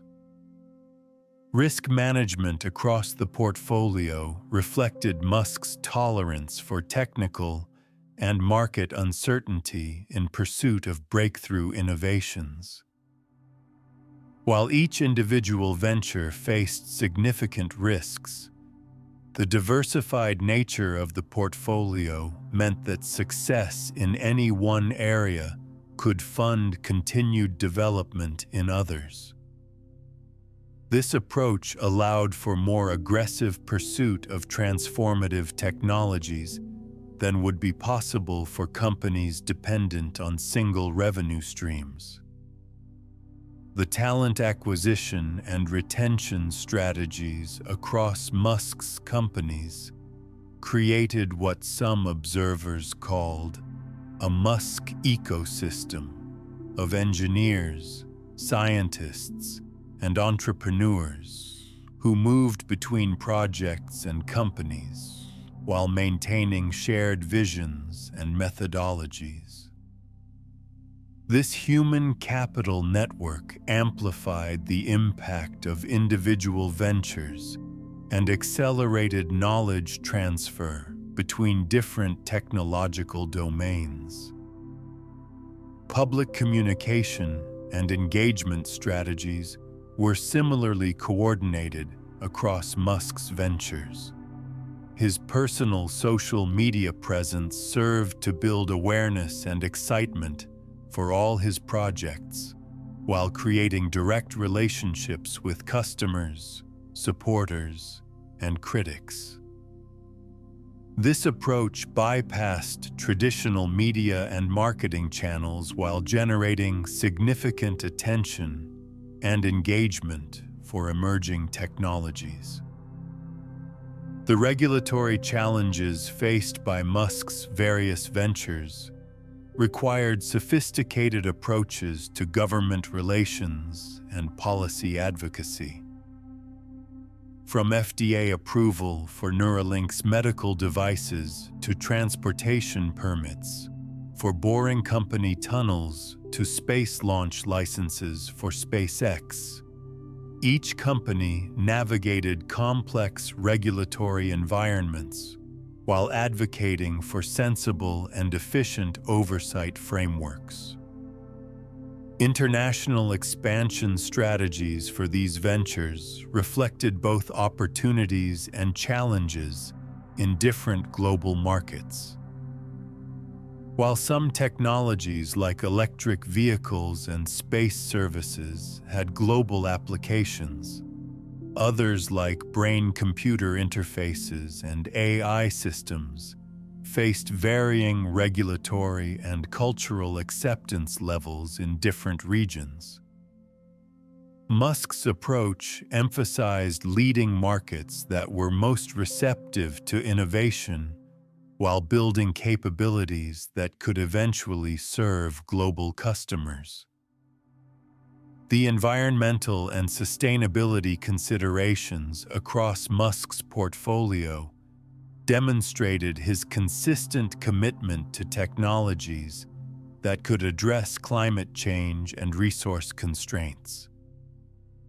From electric vehicles to solar energy to space-based manufacturing, the ventures collectively represented a comprehensive approach to sustainable technological development and deployment.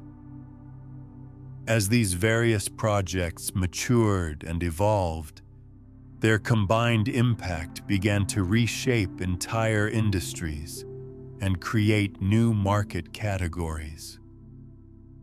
The success of this diversified innovation strategy validated Musk's belief that breakthrough technologies required integrated approaches that addressed multiple aspects of complex challenges simultaneously. Looking toward the future, the continued development and integration of these ventures promised even more significant impacts on technology, society, and human capability. The visionaries' arsenal represented not just a collection of individual companies, but a comprehensive approach to technological development that could serve as a model for addressing humanity's greatest challenges and opportunities.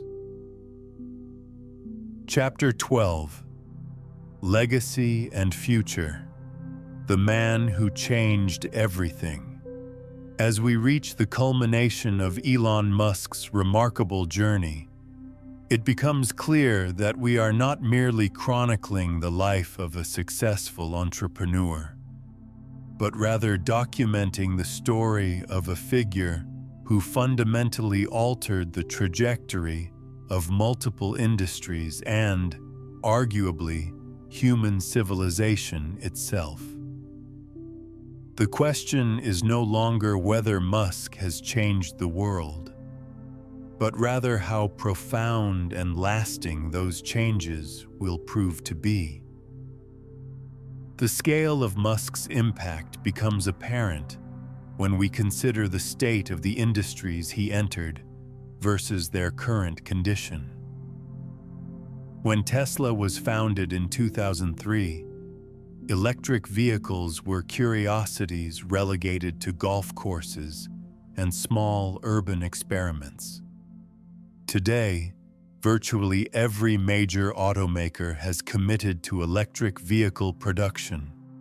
Governments worldwide are setting deadlines for internal combustion engine phase-outs, and the automotive industry is undergoing its most significant transformation since the assembly line. This transformation extends beyond just the powertrains of vehicles. Tesla's approach to automotive software, over-the-air updates, direct sales, and manufacturing automation has forced the entire industry to reconsider fundamental assumptions about how cars are designed, built, sold, and maintained. The concept of a car as a software platform, rather than just a mechanical device, has become industry orthodoxy. with traditional manufacturers scrambling to develop capabilities that Tesla pioneered. The space industry tells a similar story of transformation. When SpaceX was founded in 2002, space access was dominated by government agencies and a small number of established contractors who had operated essentially unchanged for decades. Launch costs were prohibitively expensive, innovation was slow, and ambitious projects like Mars exploration seemed perpetually decades away. Today, SpaceX has reduced launch costs by an order of magnitude, demonstrated reusable rocket technology that was once considered impossible, and made space access routine enough that the company launches more frequently than all other providers combined. The implications of this transformation extend far beyond the space industry itself.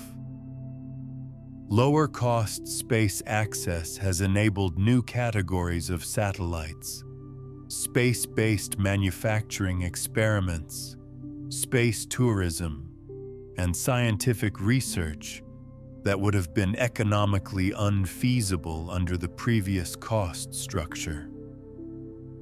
SpaceX's success has also inspired a new generation of space entrepreneurs and convinced investors that space-based businesses could be commercially viable.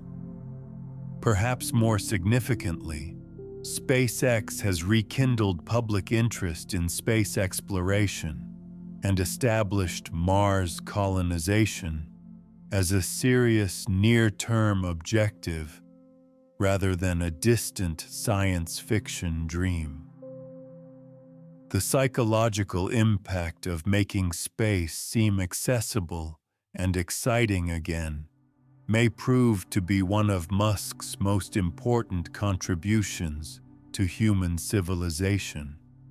The social media landscape has similarly been reshaped by Musk's acquisition and transformation of Twitter into X. Regardless of one's opinion about the specific changes implemented, the acquisition demonstrated that even the most established social media platforms are not immune to radical transformation. The precedent has implications for how we think about digital public spaces, free speech, content moderation, and the power of individual actors to shape global communication platforms. Musk's approach to business leadership has also influenced entrepreneurial culture worldwide. His emphasis on first principles thinking, rapid iteration, vertical integration, and direct customer engagement has been studied and emulated by countless entrepreneurs and established companies. His willingness to tackle problems that others deemed impossible or impractical has inspired a generation of founders to pursue more ambitious goals and challenge established industry assumptions.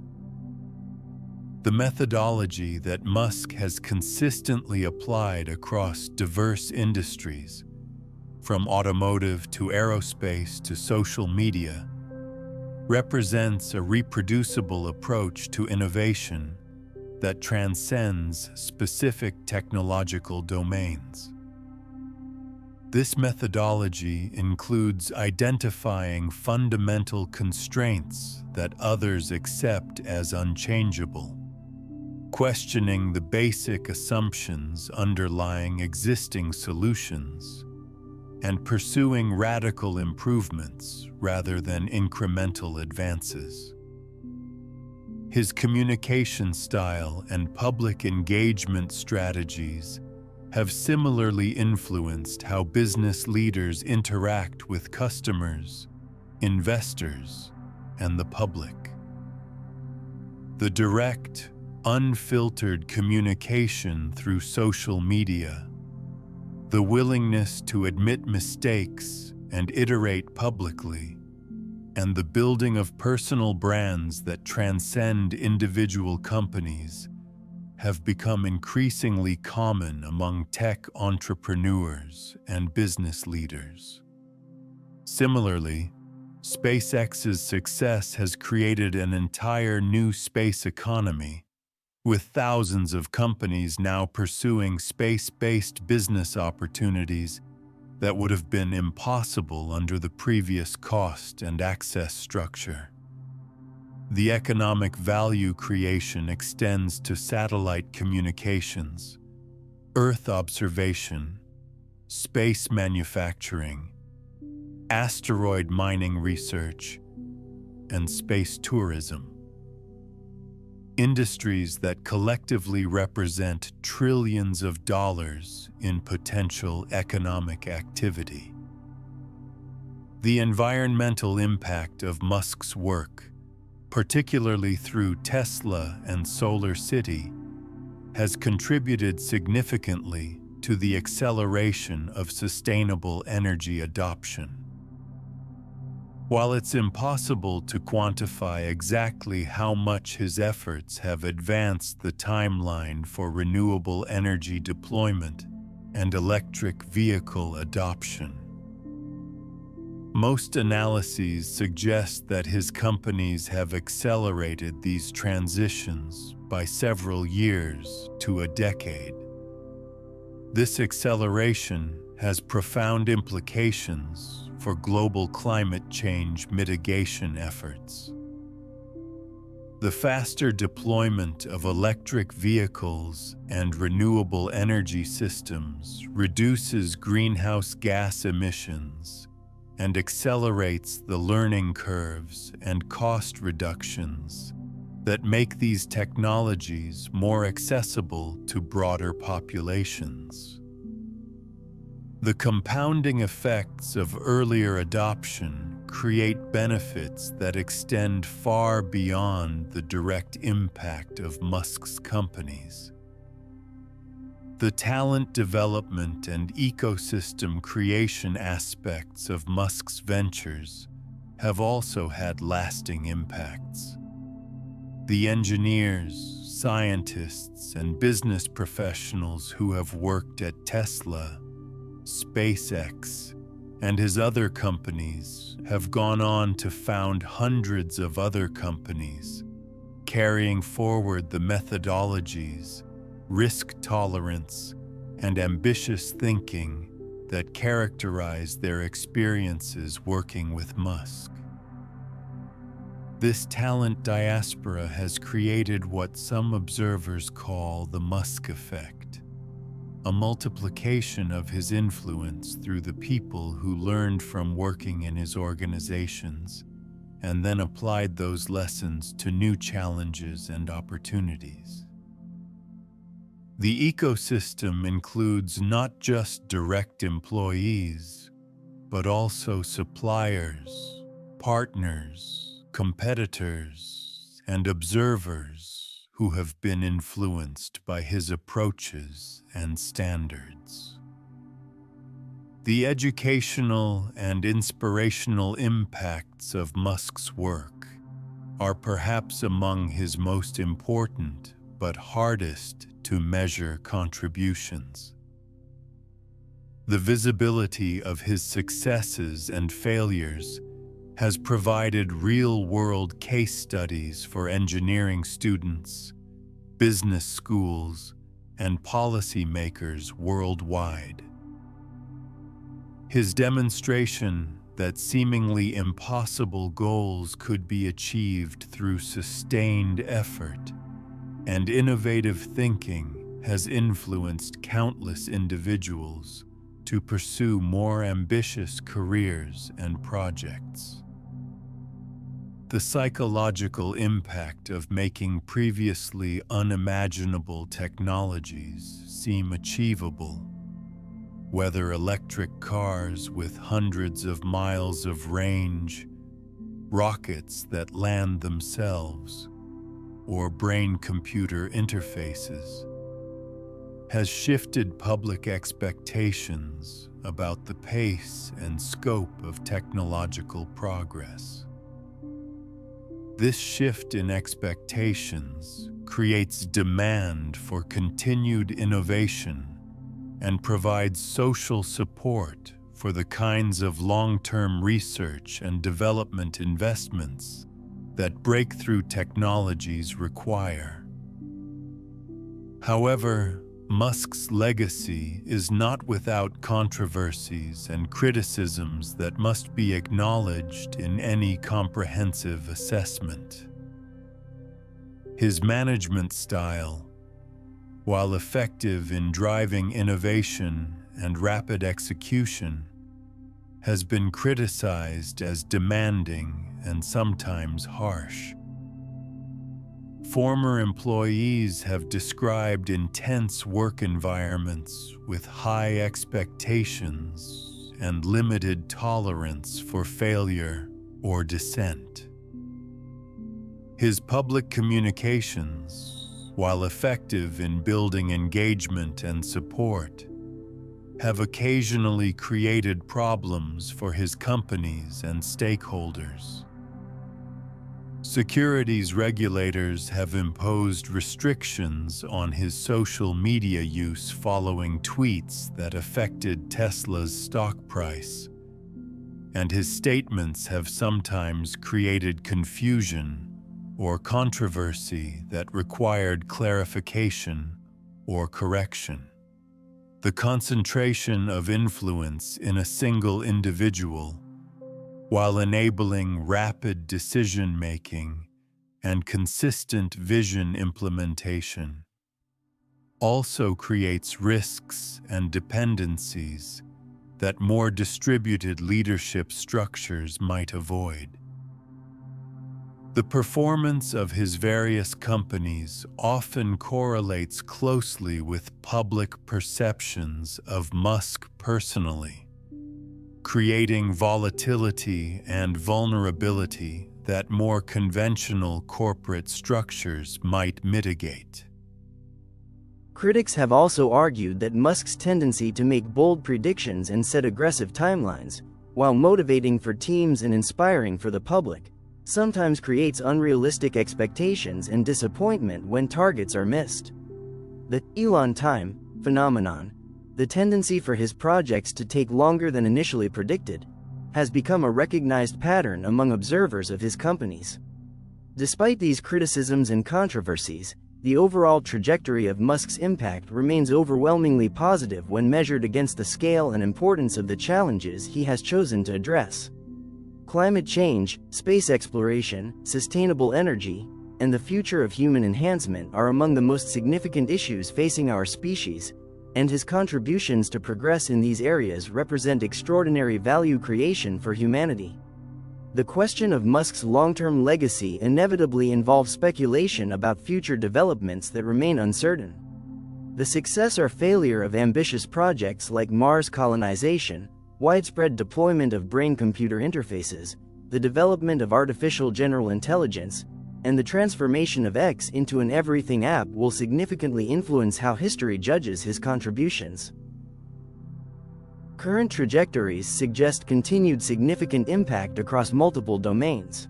Tesla's ongoing expansion into global markets, energy storage, and autonomous driving promises to further accelerate sustainable transportation adoption. SpaceX's development of Starship for Mars missions and its expansion of the Starlink satellite constellation could revolutionize both space exploration and global internet access. The potential convergence of his various technologies, electric vehicles, space transportation, satellite communications, brain-computer interfaces, and artificial intelligence, could create synergies that amplify their individual impacts. The integration of these technologies might enable capabilities and applications that are difficult to imagine from today's perspective. The institutional and cultural changes that Musk's work has catalyzed may prove to be among his most enduring contributions. The demonstration that private companies can successfully compete with and often outperform government agencies in areas like space exploration has influenced policy debates about the appropriate roles of public and private sectors in technological development. His success in building companies that simultaneously pursue profit and ambitious social goals has influenced discussions about corporate purpose and stakeholder capitalism. The idea that businesses can and should tackle humanity's greatest challenges while generating financial returns has become more mainstream, partly due to his example. The methodological contributions, the specific approaches to engineering, manufacturing, and business development that his companies have pioneered, continue to influence practices across industries. These contributions include everything from specific technologies like electric powertrains and reusable rockets to broader approaches like vertical integration, rapid prototyping, and direct customer engagement. As we consider Musk's ultimate legacy, it's important to recognize that his story is still being written.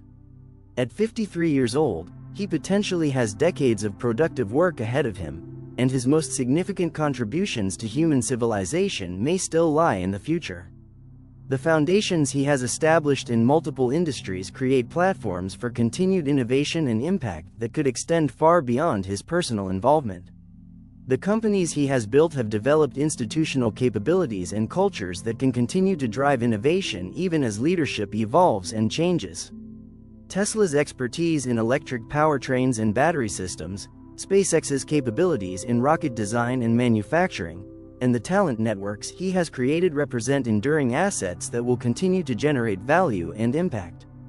Perhaps most importantly, Musk has demonstrated that individual vision and determination, combined with exceptional execution and team building, can still create transformative change in an increasingly complex and institutionalized world. In an era when many assume that meaningful innovation requires massive corporations or government programs, his success proves that entrepreneurial approaches can still tackle humanity's greatest challenges. The inspiration and permission that his example provides to future generations of entrepreneurs, engineers, and innovators may ultimately be his greatest contribution.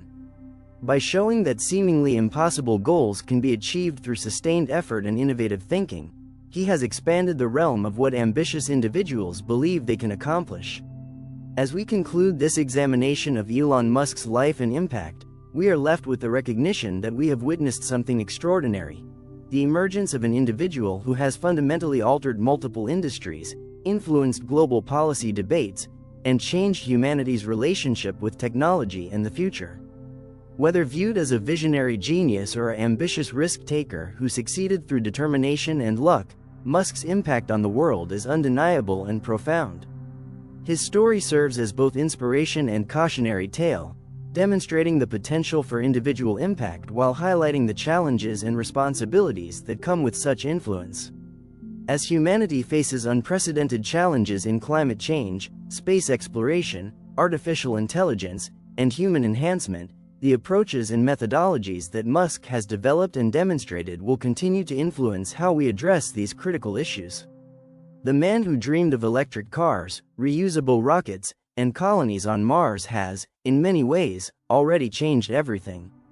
The full implications of those changes are still unfolding, but one thing is certain: the world that emerges from this transformation will be profoundly different from the one that existed before Elon Musk began his extraordinary journey from a dreaming child in South Africa to one of the most influential figures of the 21st century. In the end, perhaps the most fitting tribute to Musk's legacy is not any single achievement or company, but rather the expanded sense of what is possible that his work has created. He has shown us that the future is not something that happens to us, but something we can actively shape through vision, determination, and relentless execution. In doing so, he has not just changed industries or technologies, he has changed how we think about change itself. This is the story of Elon Musk, the visionary who changed the world by refusing to accept it as it was and dedicating his life to making it as he believed it should be. His legacy will continue to unfold for generations to come, inspiring future innovators to dream bigger, work harder, and believe that even the most impossible goals are within human reach.